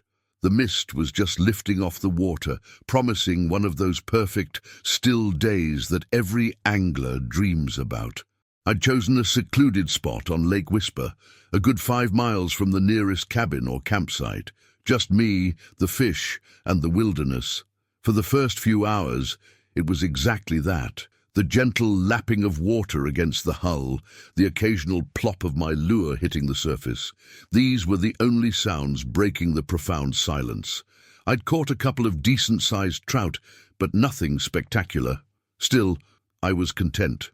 Out here, away from the noise and bustle of civilization, I felt truly at peace. It was nearing midday when I first felt it, that prickling sensation on the back of my neck, like I was being watched. I scanned the shoreline, half expecting to see another boat or maybe a hiker on the banks. But there was nothing, just endless trees and the rocky shore. I shook it off, chalking it up to too much solitude playing tricks on my mind. But the feeling persisted, growing stronger as the minutes ticked by. I found myself glancing over my shoulder more and more, my casting becoming erratic as my concentration wavered. That's when I saw the footprints. At first, I thought my eyes were playing tricks on me. The shoreline was mostly pebbles and larger rocks, not the kind of surface that usually holds tracks. But there they were, massive, humanoid prints pressed into a patch of mud near the water's edge. I maneuvered my boat closer, my heart beginning to race. As I got a better look, I realized these were unlike any tracks I'd ever seen. Each print was easily twice the size of my own foot, with what looked like claw marks at the end of each toe. And they were fresh, the edges still sharp and unweathered. My mind raced through possibilities. A bear, maybe. But bears don't walk on two legs for any distance, and these tracks continued in a straight line as far as I could see in both directions. Some kind of hoax. But who would go to such lengths out here, miles from any road or town? As I pondered this, movement caught my eye further down the shore. Something massive was wading in the shallows, partially obscured by a stand of reeds. My breath caught in my throat as I raised my binoculars with shaking hands. What I saw through those lenses will haunt me for the rest of my days. It was vaguely humanoid in shape, but far larger than any man I'd ever seen. Easily 8 or 9 feet tall, with a body covered in thick, matted hair. Its arms were unnaturally long, hanging below its knees, ending in hands tipped with wicked-looking claws. But it was the face that truly chilled me to my core. A blend of ape and man, with a sloping forehead and a powerful jaw. And the eyes, dear God, the eyes. They were scanning the lake with an intelligence that had no place in an animal's gaze. As if sensing my scrutiny, the creature's head snapped in my direction. Our eyes met through the binoculars, and in that moment, I knew with absolute certainty that I was looking at something that should not exist. Something that turned everything I thought I knew about the natural world on its head. For what felt like an eternity, we stared at each other, me, a speck in a tiny boat, and this impossible being that defied classification. Then, with a deliberate slowness that was somehow more terrifying than any sudden movement, it began to wade deeper into the lake. Towards me, panic gripped me. I dropped the binoculars, fumbling to start the boat's motor. It sputtered once, twice, refusing to catch. All the while, I could hear the steady splashing of the creature's approach growing louder. Finally, mercifully, the engine roared to life. I gunned it, the boat's bow lifting as I pushed it to full throttle. Only then did I dare to look back. The creature had submerged, but I could see its wake cutting through the water with impossible speed. It was gaining on me. The next few minutes were a blur of terror.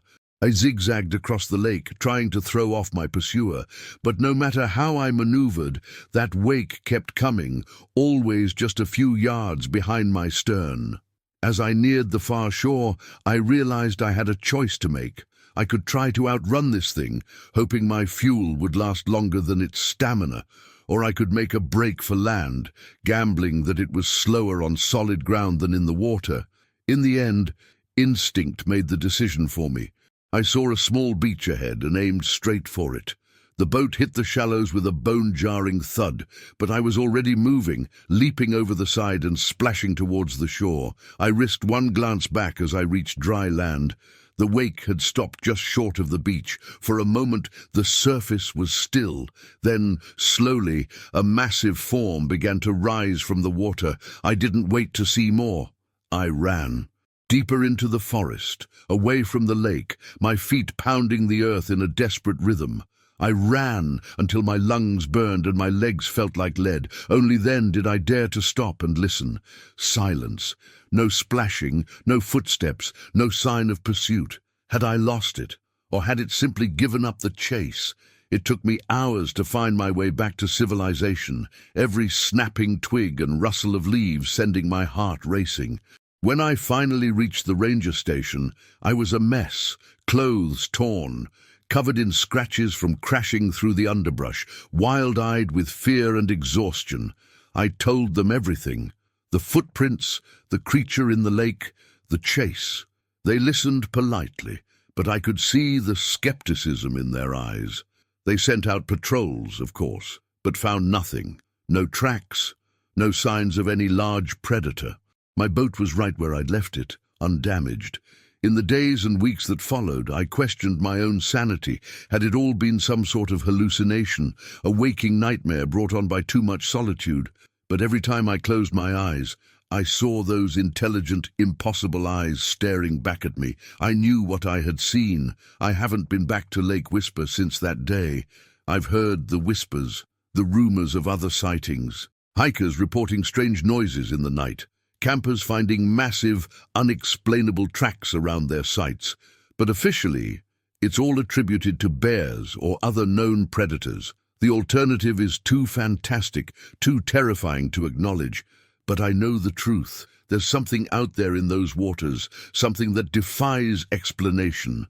A creature that blurs the line between man and beast, that challenges everything we think we know about the natural world. Sometimes, on quiet nights, I find myself staring out at the distant silhouette of the mountains, wondering, is it still out there, lurking in the depths of Lake Whisper? Is it watching us even now, biding its time? And what will happen when it decides to reveal itself to the world? I don't fish anymore. The peace I once found in nature has been replaced by a constant, gnawing fear. Because now I know that we're not alone out there in the wilderness. We're not the apex predator we thought we were. We're just another potential prey, and something far older and more terrifying is watching from the shadows. So if you find yourself on a quiet lake, enjoying the solitude of nature, remember my story. And if you feel that prickling sensation on the back of your neck, like you're being watched, don't ignore it, because you never know what might be lurking just beneath the surface, waiting for the perfect moment to strike. As for me, I'll stay on dry land, thank you very much. Some mysteries are better left unexplored, some waters better left undisturbed, because once you've seen what I've seen, you can never unsee it. And the wilderness will never look the same again. Story 14. The moment I saw the half-eaten deer carcass, I knew we weren't the only predators in these woods. What I didn't realize was that we had just become the prey. Our annual hunting trip had turned into a nightmare. And as I sit here in the growing darkness, I can't shake the feeling that we won't all make it out alive. My name's Jack Cooper, and I've been coming to these mountains with the same group of friends for over a decade. There's 5 of us, me, my brother Tom, and our longtime buddies Mike, Dave, and Chris. We're all in our mid-30s now, with careers and families. But this yearly trip is sacred, a chance to reconnect with nature and each other, away from the pressures of everyday life. This year's trip started like any other. We drove up to our usual spot in the Rockies, a remote area we'd had good luck with in the past. The first day was spent setting up camp, scouting the area, and catching up over beers around the campfire. Everything felt normal, comfortable. God, I wish we'd paid more attention to the signs. Looking back, there were little things that should have tipped us off. The woods seemed quieter than usual, with less birdsong and small animal activity. We brushed it off, figuring the recent cold snap had driven the critters into hibernation early. If only we'd realized the true reason for the silence. It was on the second day that things started to go sideways.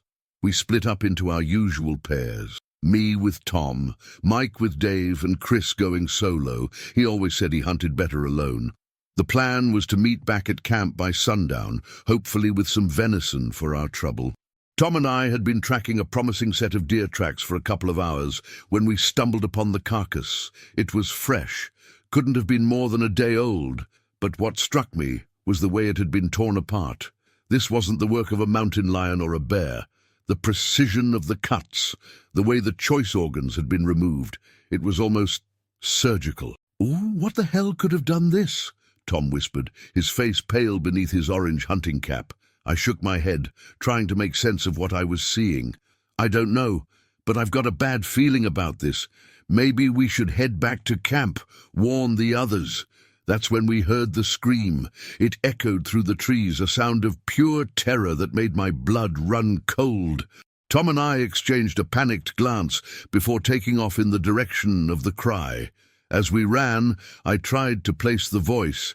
It had sounded like Chris, but distorted by fear in a way I'd never heard before. We burst into a small clearing and skidded to a stop, our brains struggling to process the scene before us. Chris was there, all right, or what was left of him.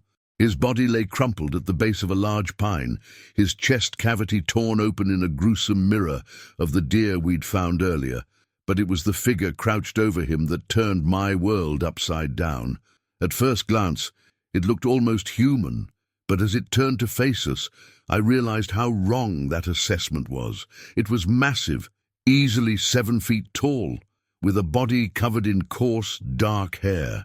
Its face was a nightmarish blend of human and ape-like features, with a sloping forehead, heavy brow ridges, and a mouth full of wickedly sharp teeth. But it was the eyes that truly chilled me to the core, intelligent, calculating, and filled with an otherworldly hunger. For a long moment, we all just stared at each other. Then the creature let out a low, rumbling growl that seemed to vibrate through my very bones. That broke the spell. Tom and I turned and ran, crashing through the underbrush with no thought but escape. I don't know how long we ran.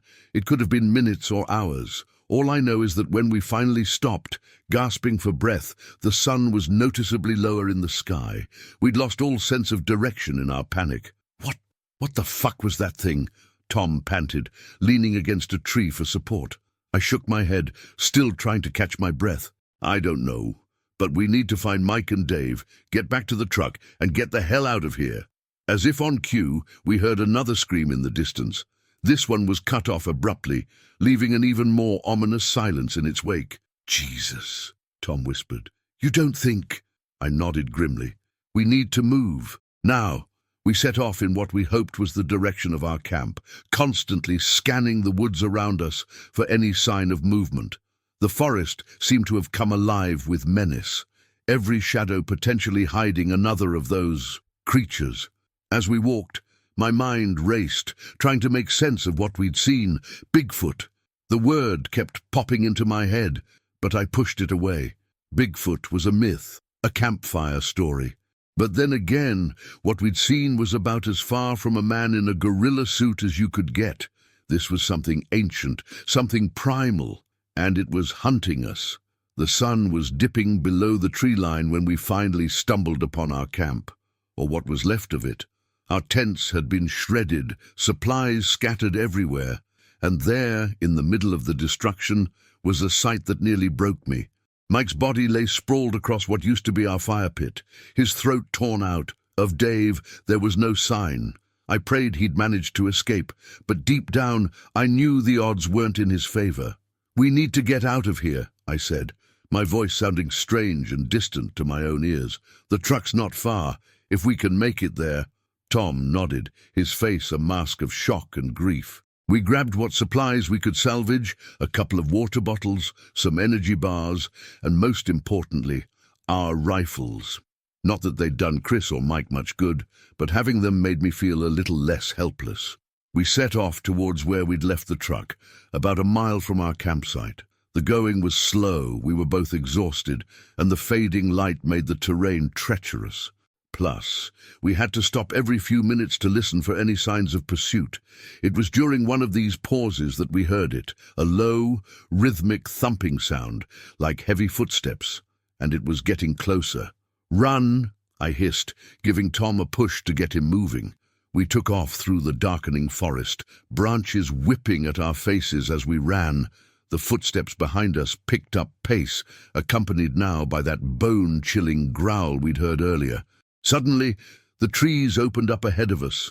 There, silhouetted against the last rays of sunlight, was our truck.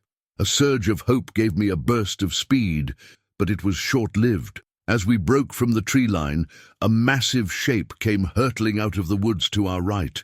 It slammed into Tom, sending them both tumbling across the clearing. I skidded to a stop, raising my rifle, but the two forms were so entangled I couldn't get a clear shot. Tom's screams filled the air as the creature tore into him. I fired wildly, more out of desperation than any real hope of hitting it. The gunshot seemed to startle the beast. It looked up at me, its muzzle dark with my brother's blood, and for a moment I saw something like recognition in its eyes. Then, with incredible speed, it scooped up Tom's limp form and loped back into the forest, leaving me alone in the growing darkness. I don't remember much of what happened next. Somehow, I made it to the truck, my hands shaking so badly I could barely get the key in the ignition. I peeled out of there, gravel flying, and didn't stop until I reached the nearest town. The police were skeptical of my story. Of course, they're still searching the area, but I know they won't find anything. Whatever those creatures were, they're too smart to leave evidence behind. It's been a week now, and I can't sleep. Every time I close my eyes, I see that thing looking at me, see the intelligence behind its savage gaze. I can't shake the feeling that it let me go on purpose, that this is all part of some larger plan I can't begin to understand. I know one thing for certain, though. I'll be going back to those mountains, not to hunt, but to find answers, to find out what's really living in the dark corners of our world, and maybe, just maybe, to find some way to stop it. Because if I don't, I fear it won't be long before those creatures decide to expand their hunting grounds. And God help us all when that day comes. Story 15. Every seasoned park ranger knows there are places in the woods you just don't go after dark. I always thought those were just campfire stories, meant to scare the new recruits. But after what happened to me on that cold October evening, I've come to believe that some trails are silent for a reason, and not because they're empty, but because something terrifying lurks just beyond the trees, waiting. I had been a park ranger for over a decade, and I knew these woods like the back of my hand. Every trail, every clearing, every twisted old oak tree was like an old friend. I'd seen it all, lost hikers, startled deer, even the occasional black bear lumbering through the underbrush. So when I was assigned to patrol the East Ridge Trail at dusk, I didn't think twice about it. The East Ridge Trail was one of the lesser-known paths, winding through dense forest and up into the hills where few visitors ever ventured. It wasn't particularly treacherous, but it was long and winding, with a reputation for being eerie. I always figured that was just because of how isolated it was. People tend to let their imaginations run wild when they're alone in the woods. That day, the sun was already dipping below the horizon by the time I started up the trail. The trees cast long shadows across the path, and the air had that crisp bite that comes with the approach of winter. My breath puffed out in little clouds as I hiked, my boots crunching on the gravel. I'd planned to check on a few trail markers and then head back before night fully set in. I didn't like being out there after dark, not because I was scared, but because it made it harder to do my job. At least, that's what I told myself. As I walked, I noticed the usual sounds of the forest, the rustle of leaves, the distant call of a bird, the occasional crack of a branch beginning to fade. It wasn't unusual for the woods to grow quieter as the day drew to a close, but this was different. The silence was thick, almost oppressive, and it seemed to press in on me from all sides. Even the wind had died down, leaving the trees unnaturally still. I paused for a moment, frowning as I scanned the forest around me. Something felt off, but I couldn't quite put my finger on it. I chalked it up to the time of day, the fading light playing tricks on my mind. Still, I quickened my pace, eager to finish my rounds and get back to the station. That's when I saw them, Footprints, large and deep, pressed into the dirt alongside the trail. They were canine in shape, but much too big for any wolf or coyote I'd ever seen. My heart skipped a beat as I crouched down to examine them more closely. The prints were fresh, the edges sharp and clear, and they followed the trail ahead, leading deeper into the woods. I stood up, a strange unease settling in the pit of my stomach. It wasn't unusual to see animal tracks on the trail, but these were different. There was something about them that made the hairs on the back of my neck stand up. I couldn't shake the feeling that I was being watched.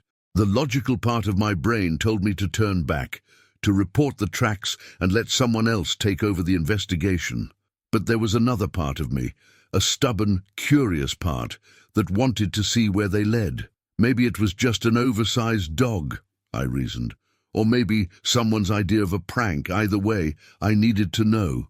I continued up the trail, my senses on high alert.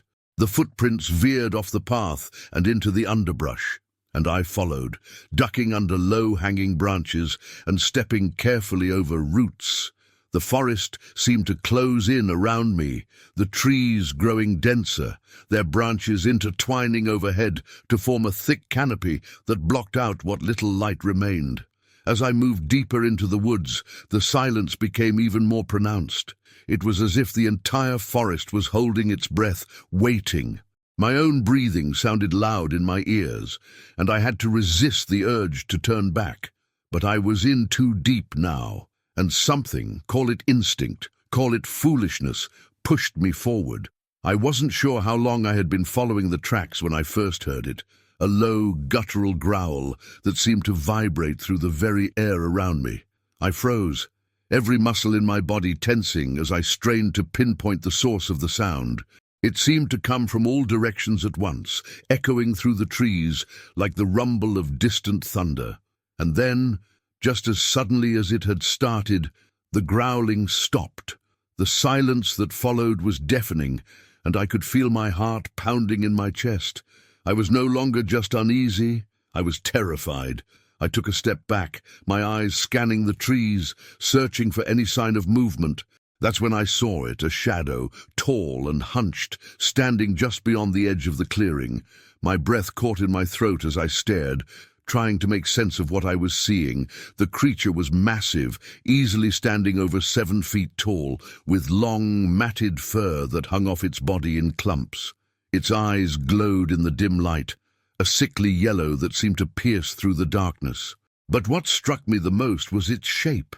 It was unmistakably canine, with a long snout and pointed ears, but it stood on 2 legs, its posture unnervingly human. For a moment, neither of us moved. We simply stared at each other. The creature's eyes locked onto mine. I could see the muscles rippling beneath its fur, the sheer power of it, and I knew in that instant that I was completely and utterly outmatched. And then it took a step forward, breaking the spell. My body reacted before my mind could catch up, and I turned and ran, crashing through the underbrush in a blind panic. I didn't care about the noise I was making or the branches that whipped against my face. I just knew I had to get away. I could hear it behind me, the heavy thud of its footsteps as it gave chase. It was fast, much faster than anything that size had any right to be, and the sound of its growls grew louder, more frenzied, as it closed the distance between us. The trail, I needed to find the trail. I couldn't remember which direction I had come from, but I knew that if I could just reach the path, I'd have a better chance of escaping. My mind raced as I ran, trying to piece together my surroundings, to find any landmark that might lead me back to safety. Suddenly, the ground gave way beneath my feet, and I tumbled down a steep embankment, rolling over rocks and dirt until I hit the bottom with a jarring thud. Pain shot through my leg, and I gritted my teeth against the urge to cry out. I could hear the creature above me, its growls now mingled with frustrated snarls as it searched for a way down. I forced myself to my feet, ignoring the sharp pain in my ankle as I limped toward what looked like an opening in the trees. I could feel the adrenaline pumping through my veins, driving me forward despite the fear and the pain. I didn't dare look back. The trees began to thin, and I could see the faint outline of the trail ahead. Relief surged through me, and I pushed myself harder, willing my legs to move faster. But the creature wasn't far behind, and I could hear it crashing through the underbrush, getting closer with every step. I burst onto the trail, my lungs burning as I gasped for breath. For a moment I was disoriented, unsure of which direction would lead me back to the ranger station. The forest around me seemed to spin, the trees blending together into a blur of dark shapes. And then I heard it, the distant sound of an engine, faint but unmistakable. The station. I knew I had to be close. Summoning the last of my strength, I turned and ran toward the sound, my heart pounding in my chest. The growls behind me grew louder, more desperate, and I could feel the creature's hot breath on the back of my neck. But I was close now, so close. I could see the outline of the station through the trees, the faint glow of the lights beckoning me forward. I practically burst through the door of the station, slamming it shut behind me and throwing the bolt. My entire body was shaking, and I collapsed against the wall, struggling to catch my breath. Outside, I could hear the creature snarling, its claws scraping against the wooden walls. It was only then, with the door securely locked and the creature unable to reach me, that I allowed myself to think about what I had seen. It wasn't an oversized dog or a prankster in a costume. It was real, a monstrous, terrifying thing that shouldn't exist, but did. I stayed there for what felt like hours, listening to the sounds outside as the creature circled the station, searching for a way in. Eventually, the noises began to fade, and the first light of dawn crept through the windows. When I finally had the courage to look outside, there was no sign of the creature. The ground around the station was trampled, the dirt churned up by massive paw prints that led back into the woods. I reported the incident, and of course, but what could I really say? That I'd been chased by a monster, that I'd seen something that shouldn't exist. I didn't know how to explain it, and I wasn't sure anyone would believe me even if I could, but I knew what I had seen, and I knew I'd never forget it. There are things out there in the woods, things that defy explanation, and some trails, no matter how well you think you know them, are best left alone when the sun goes down, because in the silence, something is always watching. Story 16. The river's roar was deafening, but it couldn't drown out the sound of my own heartbeat thundering in my ears. We were trapped between an impossible monster and a deadly waterfall, with nowhere left to run. As I gripped my paddle, knuckles white with fear, I realized our leisurely kayaking trip had turned into a fight for survival against a creature that shouldn't exist. My name is Sarah Rodriguez, and until yesterday, I was just a 29-year-old outdoor enthusiast looking forward to a weekend adventure with my best friends, Mia and Jake. We'd been planning this kayaking trip down the Rogue River in Oregon for months, excited to tackle some challenging rapids and enjoy the pristine wilderness. None of us could have imagined the horror that awaited us in those remote canyons. The first day had been perfect. Sunny skies, exhilarating rapids, and stunning scenery. We made good time, covering about 15 miles before setting up camp on a picturesque sandbar.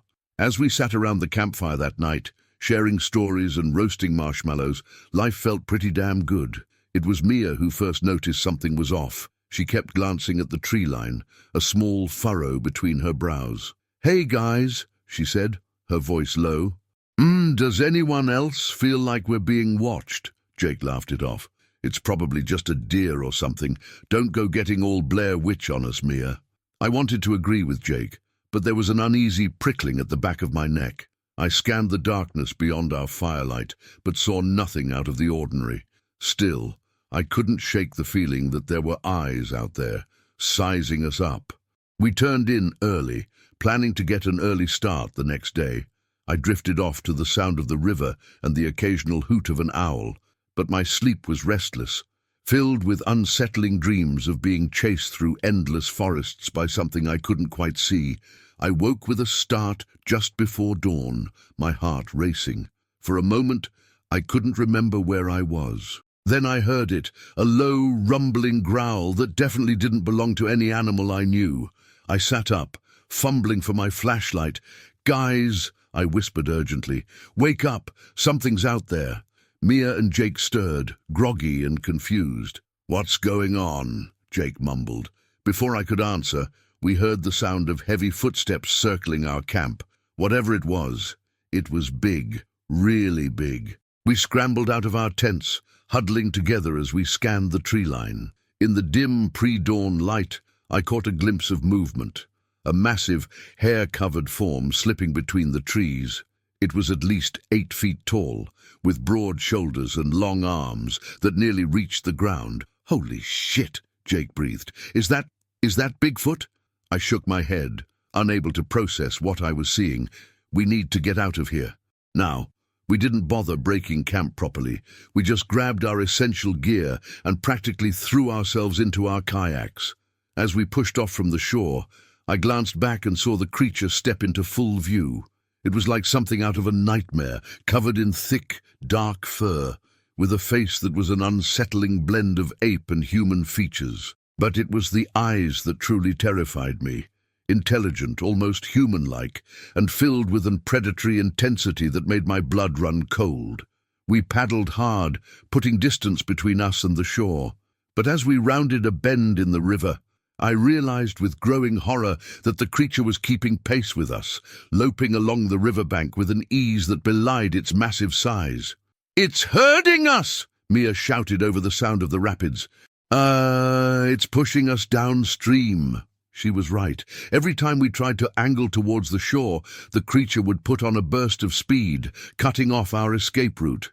We had no choice but to keep going, deeper into the canyon and further from any hope of rescue. The morning wore on, and our arms burned with the effort of constant paddling. The creature never seemed to tire, always there on the bank, watching and waiting. We snatched quick bites of energy bars when we could, but fear had killed most of my appetite. As the sun climbed higher, the roar of the river grew louder. A sick feeling settled in my stomach as I realized what lay ahead. "Guys!" I called out, my voice tight with fear. "I think we're coming up on Rainy Falls." Jake's eyes widened. "Shit, that's a Class V rapid. We can't run that, not with our kayaks." He was right. Rainy Falls was a 12-foot waterfall, far too dangerous for our recreational kayaks. Under normal circumstances, we would have portaged around it, but with our pursuer blocking access to the shore, we were running out of options. "We have to try to make it to the fish ladder," Mia shouted, referring to the man-made channel on one side of the falls, designed to help salmon migrate upstream. It was a long shot, but it was our only chance. We angled our kayaks towards the right bank, fighting the current that wanted to pull us towards the main drop. The creature, sensing our plan, let out a bone-chilling roar and charged towards the fish ladder. Time seemed to slow down.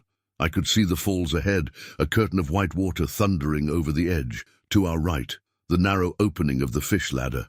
And there, impossibly fast, was the creature, its massive form hurtling towards our only escape route. In that moment, I made a decision that would haunt me for the rest of my life. "Veer left," I screamed. "Head for the middle of the falls." Mia and Jake looked at me like I was insane, but they followed my lead. We paddled furiously, aiming for a spot just left of center where the water looked smoothest. I knew it was insane, knew we'd probably die, but it was better than being torn apart by that monster. The roar of the falls was deafening now. I took one last look at the creature on the shore. For a split second, our eyes met, and I swear I saw something like frustration in its gaze. Then we were at the lip of the falls, and there was no time for thinking anymore. I tucked myself as tightly as I could against the deck of my kayak and said a silent prayer. The world tilted, and we were falling.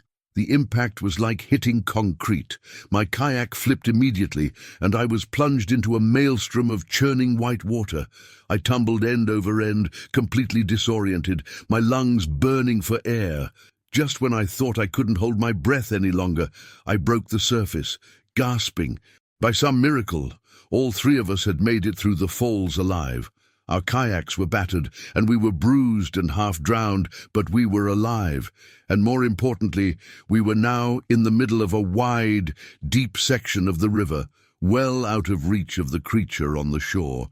It paced back and forth at the edge of the water, letting out frustrated roars that echoed off the canyon walls. But it didn't attempt to swim out to us. Instead, it watched as the current carried us further downstream, those unnervingly intelligent eyes never leaving us until we rounded a bend and lost sight of it. We made it to the nearest ranger station later that day, babbling about monsters and near-death experiences. They didn't believe us, of course. They attributed our wild story to the trauma of running Rainy Falls. But they couldn't explain the long, coarse hairs I found tangled in my life vest, hairs that didn't match any known animal species. It's been 2 weeks since our encounter, and I haven't slept through the night once. Every time I close my eyes, I see that creature, its two human gaze boring into me. I can't shake the feeling that it wasn't just some animal acting on instinct. It was intelligent, calculating. It had a plan. Mia, Jake, and I have spent countless hours researching, trying to make sense of what we saw. We've found other reports, whispered stories of similar encounters in the remote corners of the Pacific Northwest. Most people dismiss them as folklore or the ramblings of overexcited hikers. But we know the truth. There's something out there in the wilderness, something that defies explanation. And I can't help but wonder, how long before it decides to venture beyond the forests and rivers? How long before it decides to hunt in more populated areas? One thing's for certain, I'll never look at the great outdoors the same way again. Because now I know that sometimes, when you feel like you're being watched in the wilderness, you're right, and the watcher isn't always human. Story 17. The distress signal pulsed steadily on our GPS, a lonely red dot in a sea of green. As our helicopter crested the ridge, the vast expanse of the national park stretched out before us. Little did we know, we were flying into a nightmare that would challenge everything we thought we knew about the natural world. My name is Sarah Cortez, and I've been with search and rescue for over a decade. I thought I'd seen it all, from lost hikers to deadly avalanches, but nothing in my years of experience could have prepared me for what we encountered that day in the remote wilderness of Black Rock National Park. It started as a routine call. A group of hikers had activated their emergency beacon deep in the backcountry. Standard procedure: locate, assess, extract. We'd done it 100 times before, but as we approached the coordinates, an uneasy feeling settled in my gut. "Something's not right," muttered Jake, my partner, peering out the window. I followed his gaze and felt my breath catch. The forest below was wrong. Swathes of trees lay flattened, as if some giant hand had swept them aside, and there, in a small clearing, was a tent, or what was left of one. We sat down in a nearby meadow, the downdraft from the rotors whipping the tall grass into a frenzy. As the engine wound down, an eerie silence settled over us. No bird song, no rustling of small animals, just the quiet hum of our equipment and the pounding of my own heart. "Stay sharp," I told the team as we gathered our gear. We don't know what we're walking into." The hike to the campsite was tense, each of us scanning the trees, alert for any sign of movement. When we reached the clearing, the devastation was even worse up close. The tent was shredded, its contents strewn across the forest floor. But it was the tracks that made my blood run cold. They were huge, easily twice the size of a human foot, with clear claw marks at the end of each toe. And they were everywhere, crisscrossing the campsite in a chaotic pattern. "Bear," Jake suggested, but his voice lacked conviction. I shook my head. "Bears don't walk on 2 legs like this.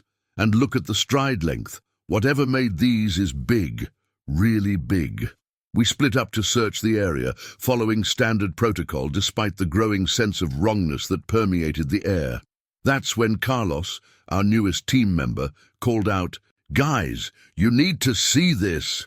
We converged on his position. He was kneeling by a fallen log, holding something in his hand. As I drew closer, I realized it was a camera, An expensive one, the kind serious hikers or wildlife photographers might carry. It was just lying here, Carlos explained, turning it over in his hands. It looks pretty banged up, but the memory card might still be intact. I nodded, trying to ignore the chill running down my spine. Good find. Bag it for evidence. Maybe it'll give us some clues about what happened here.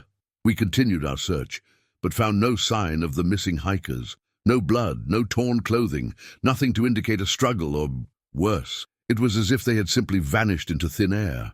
As the sun began to dip towards the horizon, we made the difficult decision to suspend the search for the night. We'd set up a base camp and resume at first light, but as we huddled around the satellite phone to call in our report, Jake spoke up. "Hey, Sarah, that camera we found, don't you think we should take a look? Might give us some idea of what we're dealing with here." I hesitated. It wasn't strictly procedure, but then again, nothing about this situation was standard. Finally, I nodded. "Okay, but let's be quick about it." Carlos produced the camera, and we all gathered around as he carefully removed the memory card and slotted it into his tablet. For a tense moment, nothing happened. Then the screen flickered to life, displaying a gallery of images. At first, it was typical vacation fare. Smiling hikers posing against scenic vistas, close-ups of wildflowers, a few blurry shots of distant wildlife. But as we scrolled through, the photos began to change. The smiles disappeared, replaced by looks of concern, then fear. The landscapes became darker, more ominous, and then we saw it. In the background of one shot, barely visible in the gathering dusk, was a shape. At first glance, it could have been a shadow or a trick of the light, but as Carlos zoomed in, my heart nearly stopped. It was a face, or something like a face, elongated, with a heavy brow and deep-set eyes that seemed to glow with an unnatural light. The proportions were all wrong, too large and too inhuman. "What the hell is that?" Jake whispered, his voice tight with fear. Before anyone could answer, Carlos swiped to the next photo. And the next, in each one, the creature, if that's what it was closer, clearer, more terrifying. The final image made us all recoil. It filled the entire frame, a massive, hair-covered body, powerfully muscled arms ending in clawed hands, and that face, a nightmare blend of ape and man, with eyes that burned with an impossible intelligence. For a long moment, none of us spoke. The implications of what we were seeing were too enormous, too world-shattering to process. Finally, Jake broke the silence. "We need to call this in. Now get a full team out here, maybe the military." He never finished the sentence. From the depths of the forest came a sound that turned my blood to ice, a low, rumbling growl that seemed to come from everywhere and nowhere at once. We scrambled to our feet, fumbling for flashlights and weapons. The growl came again, closer this time, and then we saw them, eyes reflecting the light of our beams, dozens of pairs glowing in the gloom of the forest. They were surrounding us. "Run!" I shouted, my training kicking in even as my mind reeled with terror. "Back to the chopper, now!" We ran. Oh God, how we ran, crashing through the underbrush, branches whipping at our faces, roots threatening to trip us with every step. Behind us, I could hear them pursuing, heavy footfalls and the snapping of branches, growing ever closer. I don't know how we made it back to the meadow. Luck, adrenaline, or maybe whatever these things were just toying with us. As we burst out of the tree line, I saw our helicopter sitting there, a gleaming beacon of safety in the gathering darkness. "Start it up!" I yelled to our pilot, who had been dozing in the cockpit. He jolted awake, confusion turning to terror as he saw our panicked approach and heard the sounds of pursuit closing in behind us. We piled in, Jake practically throwing Carlos into the cabin before leaping in himself. I was last, turning to fire off a few wild shots into the darkness with my sidearm before scrambling aboard. As we lifted off, I caught a glimpse of something emerging from the forest.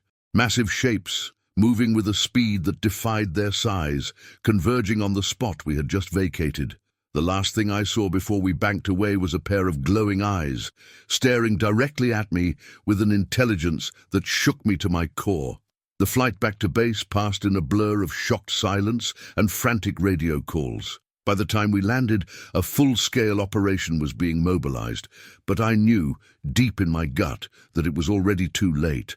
In the days and weeks that followed, the area was swarmed with personnel, park rangers, wildlife experts, even military units, but they found nothing. No tracks, no signs of the missing hikers, nothing to corroborate our wild story. The photos from the camera were dismissed as elaborate hoaxes or glitches. Officially, the incident was chalked up to a bear attack, with our testimony attributed to stress and the play of shadows in the forest. The case was closed, the missing hikers declared dead, and life moved on. But I know what I saw, what we all saw. There's something out there in those woods, something that defies explanation. A creature, or creatures, that blur the line between myth and reality. I don't do search and rescue anymore. I can't bring myself to go back into those forests, knowing what might be lurking in the shadows. But sometimes, on quiet nights, I find myself staring out at the distant mountains, wondering, are they still out there, watching us from the darkness? And what will happen when they decide it's time to step into the light? One thing's for certain. The wilderness isn't what we thought it was, and we're not alone out there, not by a long shot. Story 18. The door hung off its hinges, swaying gently in the icy wind. As I climbed the final steps of the fire lookout tower, my flashlight beam caught a glint of metal, deep claw marks scored into the steel frame. Whatever had been here, it wasn't human, and I had a sinking feeling it wasn't gone. My name is Mike Callahan, and I've been a park ranger in the Cascade Mountains for nearly 2 decades. I thought I knew these woods like the back of my hand. But that night in the abandoned fire lookout taught me that some things in this world are better left undiscovered. It was supposed to be a routine check. A nasty winter storm had rolled through a few days prior, and I'd been tasked with assessing any damage to our remote outposts. The old fire lookout on Bear Ridge was last on my list, a relic from a bygone era, rarely used, but still maintained for emergencies. As I made the long drive up the mountain, an uneasy feeling settled in my gut. The forest was too quiet, the usual sounds of wildlife conspicuously absent. I chalked it up to the lingering effects of the storm, but a part of me knew something was off. The sun was setting as I reached the trailhead, casting long shadows through the trees. I shouldered my pack, checked my flashlight, and set off up the narrow path. The hike to the lookout was steep but familiar, a trek I'd made countless times over the years. But this time felt different. With each step, the sense of wrongness grew stronger.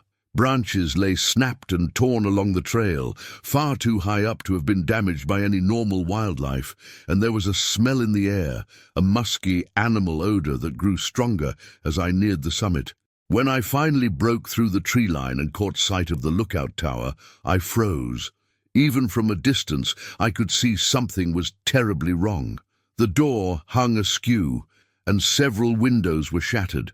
Deep gouges marred the wooden siding, as if some massive beast had tried to claw its way inside. Every instinct screamed at me to turn back, to radio for backup and return with a full team. But duty, and, I'll admit, a morbid curiosity drove me forward. I drew my sidearm, more for comfort than any real sense of protection, and approached the tower.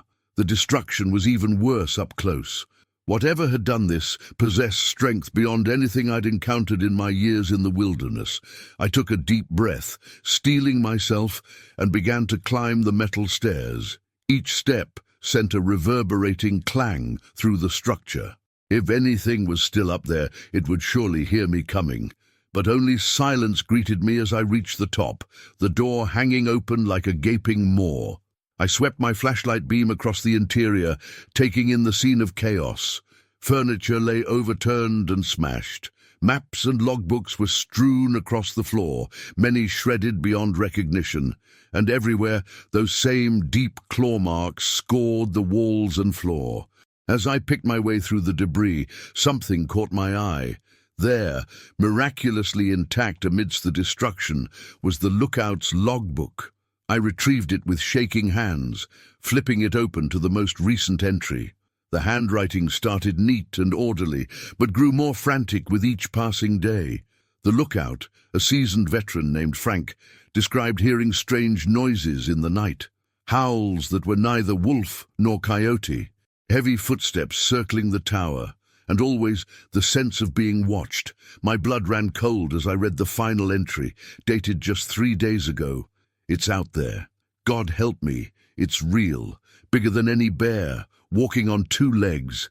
Those eyes, so human, so hungry. It's trying to get in. The door won't hold much longer. If anyone finds this, don't. The writing trailed off in a jagged scrawl. I closed the book, my mind reeling. This had to be some kind of hoax, right? A prank taken too far. But as I turned to leave, my flashlight beam caught something that made my heart stop. A footprint, enormous, easily twice the size of my own boot, with clear claw marks at the end of each toe. And it was fresh, the edges still sharp in the thin layer of dust that coated the floor. That's when I heard it. Heavy footsteps on the metal stairs outside, coming up. Panic gripped me.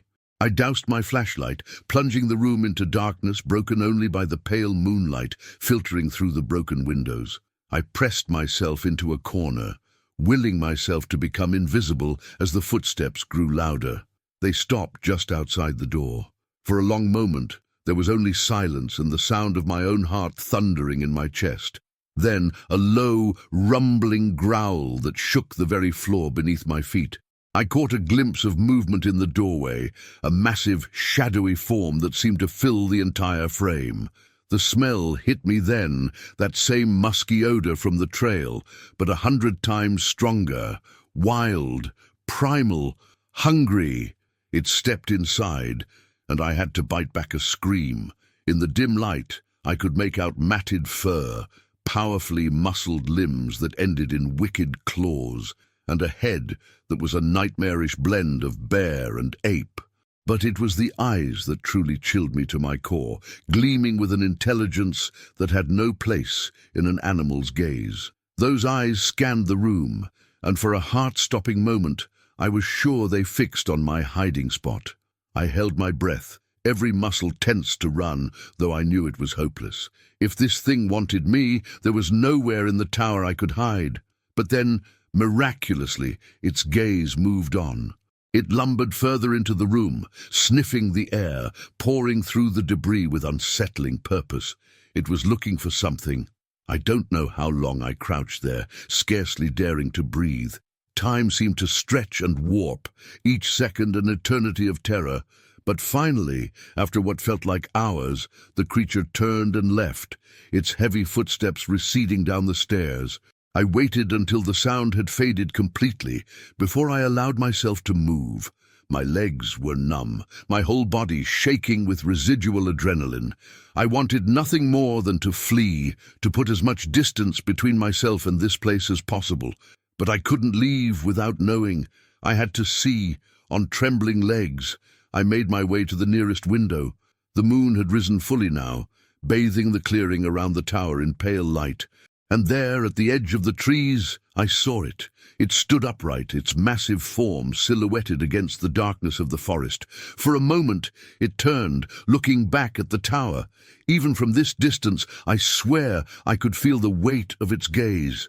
Then, with a grace that belied its size, it melted into the shadows and was gone.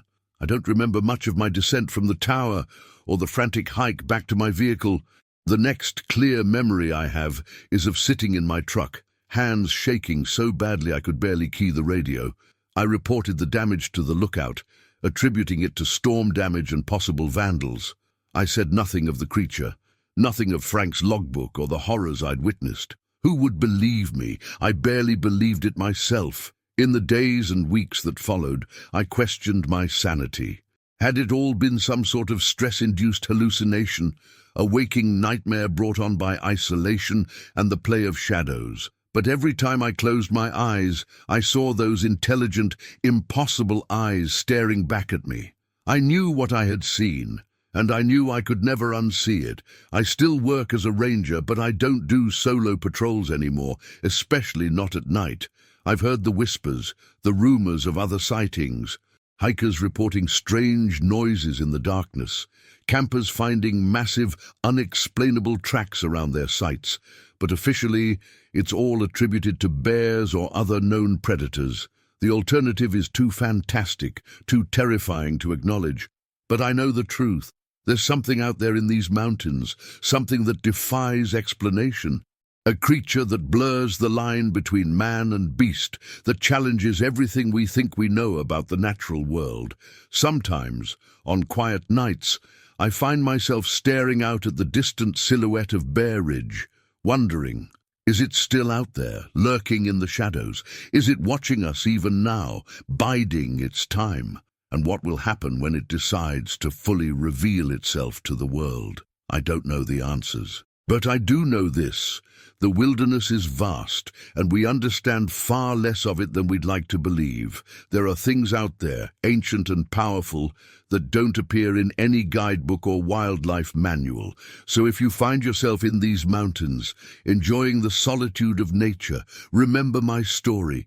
And if you hear heavy footsteps in the night or feel eyes watching you from the darkness, don't ignore it, because you never know what might be lurking just beyond the reach of your campfire's light, waiting for the perfect moment to strike. Story 19.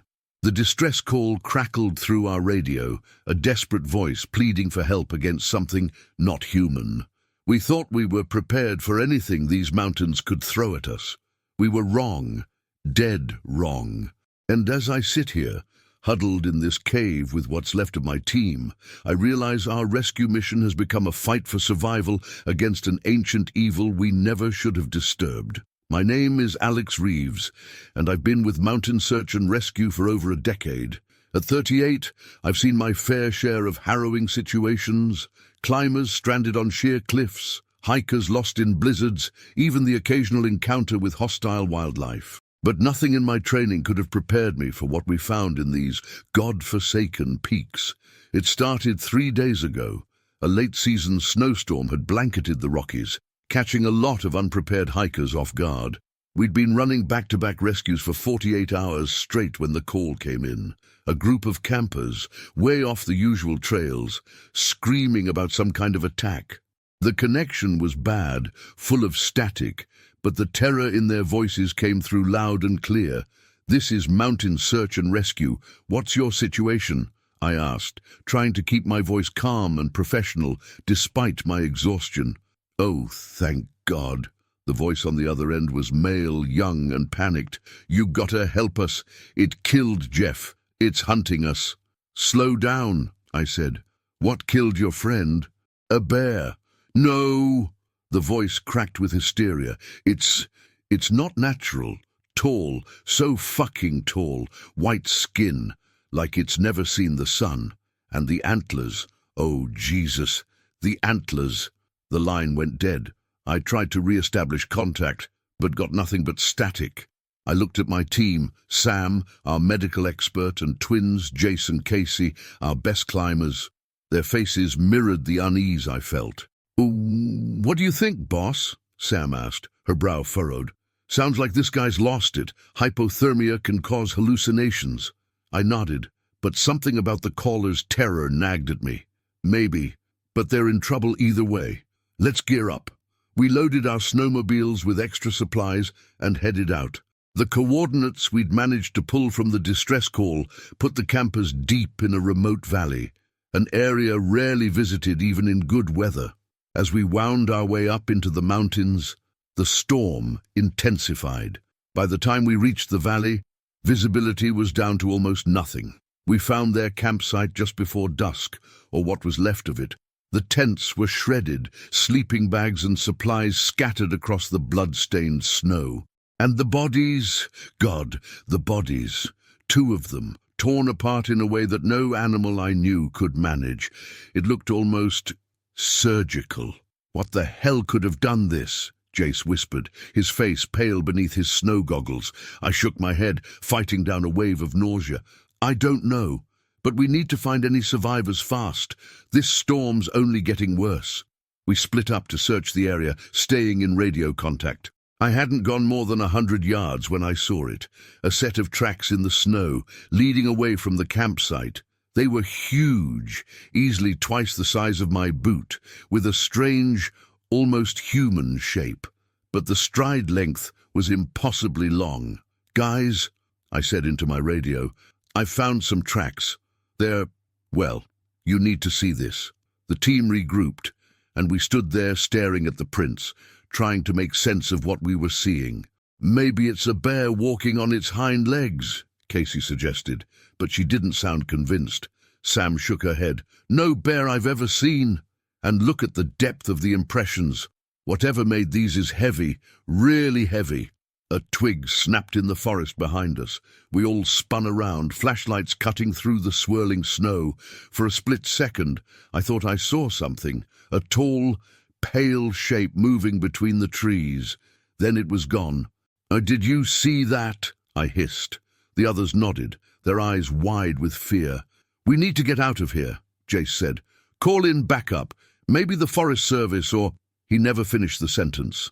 A blood-curdling shriek split the air, and something massive came hurtling out of the darkness. It slammed into Jace, sending him flying. I caught a glimpse of impossibly long limbs, chalk-white skin stretched tight over bulging muscles, and a head crowned with a rack of antlers that would put any elk to shame. "Run!" I screamed, already sprinting towards our snowmobiles. But the creature was faster. It moved with a speed that defied its size, cutting off our escape route. Up close, the wrongness of it was even more apparent. Its face was a twisted parody of human features, with sunken, glowing eyes and a mouth full of needle-sharp teeth. Wendigo. The word popped into my head unbidden, dredged up from some half-remembered legend. But this was no campfire story. This was all too real. The creature let out another shriek and lunged for Casey. She managed to dodge, but lost her footing on the icy ground. The Wendigo's claws raked across her back, shredding her parka like tissue paper. Her scream of pain galvanized me into action. I unslung my rifle and fired, the shots echoing off the mountainsides. The bullets struck the creature, but seemed to do little more than annoy it. It turned those glowing eyes on me, and I saw something there that chilled me to my core. Intelligence, and a hunger that went beyond the merely physical. "The flare gun," Sam shouted. "Use the flare gun." Of course. I fumbled for the flare gun at my belt, praying it hadn't been damaged in our mad dash. The Wendigo seemed to sense the threat. It let out a bone-rattling roar and charged straight at me. Time slowed to a crawl. I raised the flare gun, took aim, and fired. The magnesium flare streaked through the air, leaving a trail of sparks.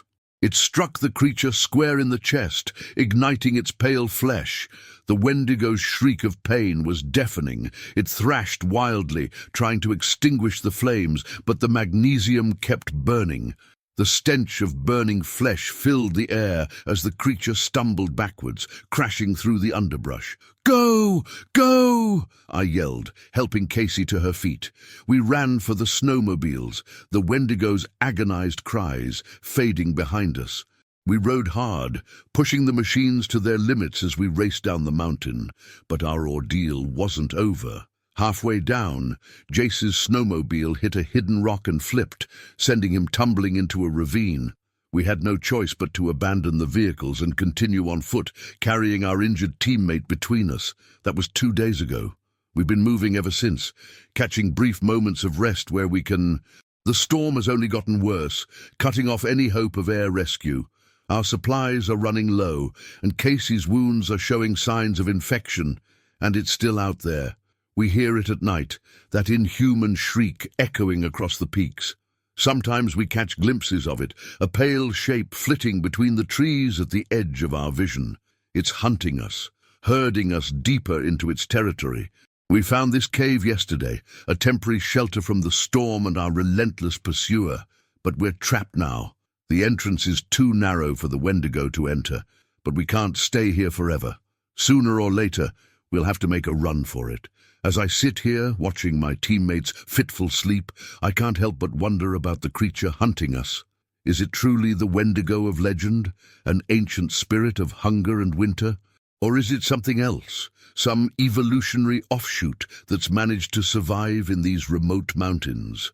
One thing's for certain, if we make it out of here alive, the world will never be the same. We've stumbled upon something that challenges everything we thought we knew about the natural world. But first, we have to survive. I can hear it out there now, moving around the cave entrance. Waiting, hungry. I don't know if we'll live to see another sunrise, but I promise you this, if we go down, we're going down fighting. This is Alex Reeves, Mountain Search and Rescue. If anyone finds this, tell our families we love them, and whatever you do, stay out of these mountains. Some things are better left undisturbed. The Wendigo is real, and it's always hungry. Story 20. There's an unwritten rule in the wilderness. If you find something strange, you leave it alone. But sometimes curiosity gets the better of you, and you end up paying the price. We thought we were just unlucky to stumble upon that abandoned campsite deep in the forest, but in reality, we were anything but alone. What we found and what found us still haunts me to this day. I've always been the adventurous type, drawn to the kind of places where the maps stop and the wild begins. So when my buddy Mark suggested a weekend backpacking trip into a remote part of the national forest, I was all in. We'd been on plenty of hikes together, but this one was different. This one was supposed to take us into the heart of untouched wilderness, miles from any trail or marked path. We set off early Saturday morning, packs loaded with enough supplies for a few days. The weather was perfect. Clear skies, a slight breeze, and the crisp, clean air that only exists deep in the woods. As we hiked further into the forest, the trees grew taller, their thick trunks covered in moss, and the underbrush became denser. It was the kind of place where the silence was almost deafening, broken only by the occasional rustle of leaves or the distant call of a bird. By late afternoon, we had covered a good distance, and the sun was beginning to dip toward the horizon. We decided it was time to find a spot to set up camp for the night. That's when we stumbled upon it, the campsite. At first glance, it looked like any other campsite you might find in the woods. There were 2 tents, one of them partially collapsed, and a fire ring surrounded by logs that had been used as makeshift seats. But there was something off about it. Something that made my stomach tighten with unease. "Hey, Mark, check this out," I called, moving closer to one of the tents.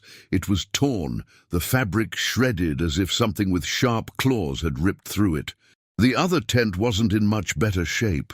The poles bent at odd angles, as if they'd been trampled. Mark frowned as he examined the scene.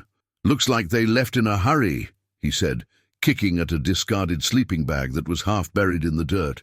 "But why and where did they go?" I didn't have an answer. The place was a mess, clothes and gear scattered around, food left out to spoil, and no sign of the campers. The fire pit was cold, and judging by the amount of ash, it hadn't been used in days. Something wasn't right. My gut was screaming at me to leave, but Mark was already poking around. Curiosity piqued. "Maybe they ran into a bear or something," Mark suggested, though he didn't sound convinced. "We should probably report this when we get back." I nodded, but my eyes were drawn to the trees surrounding the campsite. They seemed closer, more oppressive, as if they were leaning in, watching us. The unease gnawed at me, and I couldn't shake the feeling that we were being watched. As the light continued to fade, Mark and I agreed to set up camp a little further down the trail, away from the eerie sight. Neither of us wanted to spend the night there, surrounded by someone else's abandoned gear and unanswered questions. We found a small clearing a short distance away, where the trees weren't so dense, and quickly set up our tents. But the unease from the abandoned campsite lingered, a shadow hanging over our evening. We ate dinner in relative silence, the crackling of the campfire, the only sound breaking the stillness. Mark tried to make light conversation, but it felt forced, and I could tell he was just as unsettled as I was. We both kept glancing back toward the direction of the abandoned campsite, as if expecting something, or someone, to emerge from the darkness. Finally, we decided to turn in for the night, hoping that some rest would shake the uneasy feeling that had settled over us. I crawled into my tent, zipped up my sleeping bag, and tried to relax, but sleep didn't come easily. The sounds of the forest, usually comforting, seemed amplified, more sinister. Every rustle, every creak of a branch set my nerves on edge. I must have dozed off at some point because I was jolted awake by a sound outside my tent. It was faint at first, a soft, shuffling noise, but it quickly grew louder. My heart pounded in my chest as I strained to listen, trying to make out what it was. It sounded like something or someone was moving through the underbrush, slowly, deliberately. I held my breath, every muscle in my body tense. The shuffling grew closer, and then I heard it, a low, guttural growl that sent a chill down my spine. It wasn't like any animal I'd ever heard before. It was deeper, more primal, and filled with a kind of malice that made my blood run cold. My mind raced. Was it a bear? A mountain lion? But no, this was different, something far more terrifying. The growling was soon joined by another sound, a heavy breathing that was uneven and labored, as if whatever was out there was struggling to contain its rage. I fumbled for my flashlight, hands trembling as I tried to find the switch. When I finally managed to turn it on, the beam of light cut through the darkness, illuminating the inside of my tent, but I didn't dare unzip the door, too afraid of what I might see. The noises outside grew louder, more aggressive, and I could hear the thing moving closer. It was circling our campsite, each step heavy and deliberate. I could hear the snapping of twigs, the rustling of leaves, and that horrible guttural growl that seemed to reverberate through the ground. I wanted to call out to Mark to see if he was hearing what I was hearing, but my throat was dry, and the words wouldn't come. I felt paralyzed, trapped inside my tent with nothing but a thin layer of nylon between me and whatever was out there. And then, just as suddenly as it had started, the noises stopped. The silence that followed was deafening, and I could hear the blood pounding in my ears. I didn't dare move, didn't dare breathe, afraid that any sound might draw the creature back. For what felt like an eternity, I lay there, flashlight still clutched in my hand, listening to the oppressive silence. I was too terrified to move, too terrified to do anything but wait. My mind conjured all sorts of images, twisted, nightmarish creatures lurking just outside my tent, their eyes gleaming in the darkness. Eventually, exhaustion won out, and I drifted into a restless sleep, plagued by vivid dreams of being hunted through the forest by something I couldn't see. When I woke, it was to the sound of birds chirping and the soft light of dawn filtering through the trees.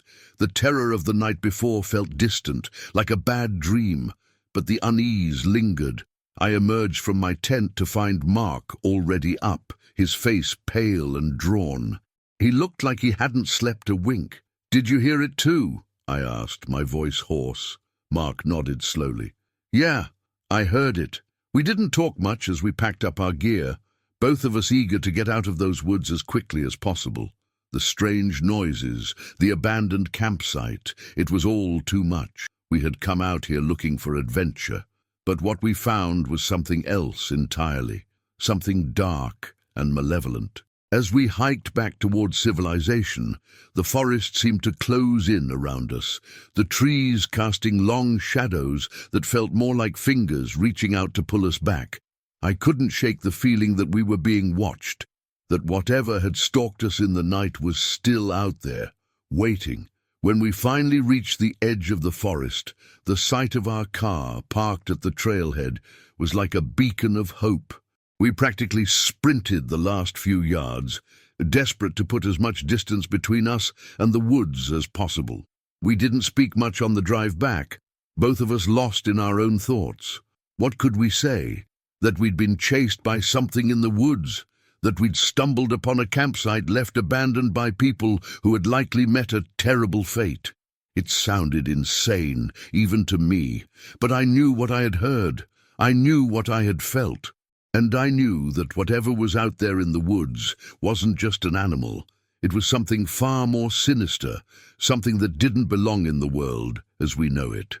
A few days later, I made a report to the Park Service about the abandoned campsite, leaving out the part about the noises in the night. They investigated, but they didn't find anything. No bodies, no signs of a struggle, nothing that could explain what had happened to the campers. It was as if they had simply vanished. But I knew better. I knew that they hadn't just disappeared. They had been taken, hunted by whatever it was that had stalked us through the night. Since that trip, I've never gone back to those woods.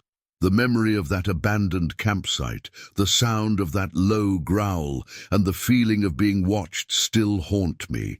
Some places in the wilderness are best left unexplored, and some mysteries are better left unsolved. Because sometimes, when you find something strange in the woods, it finds you right back.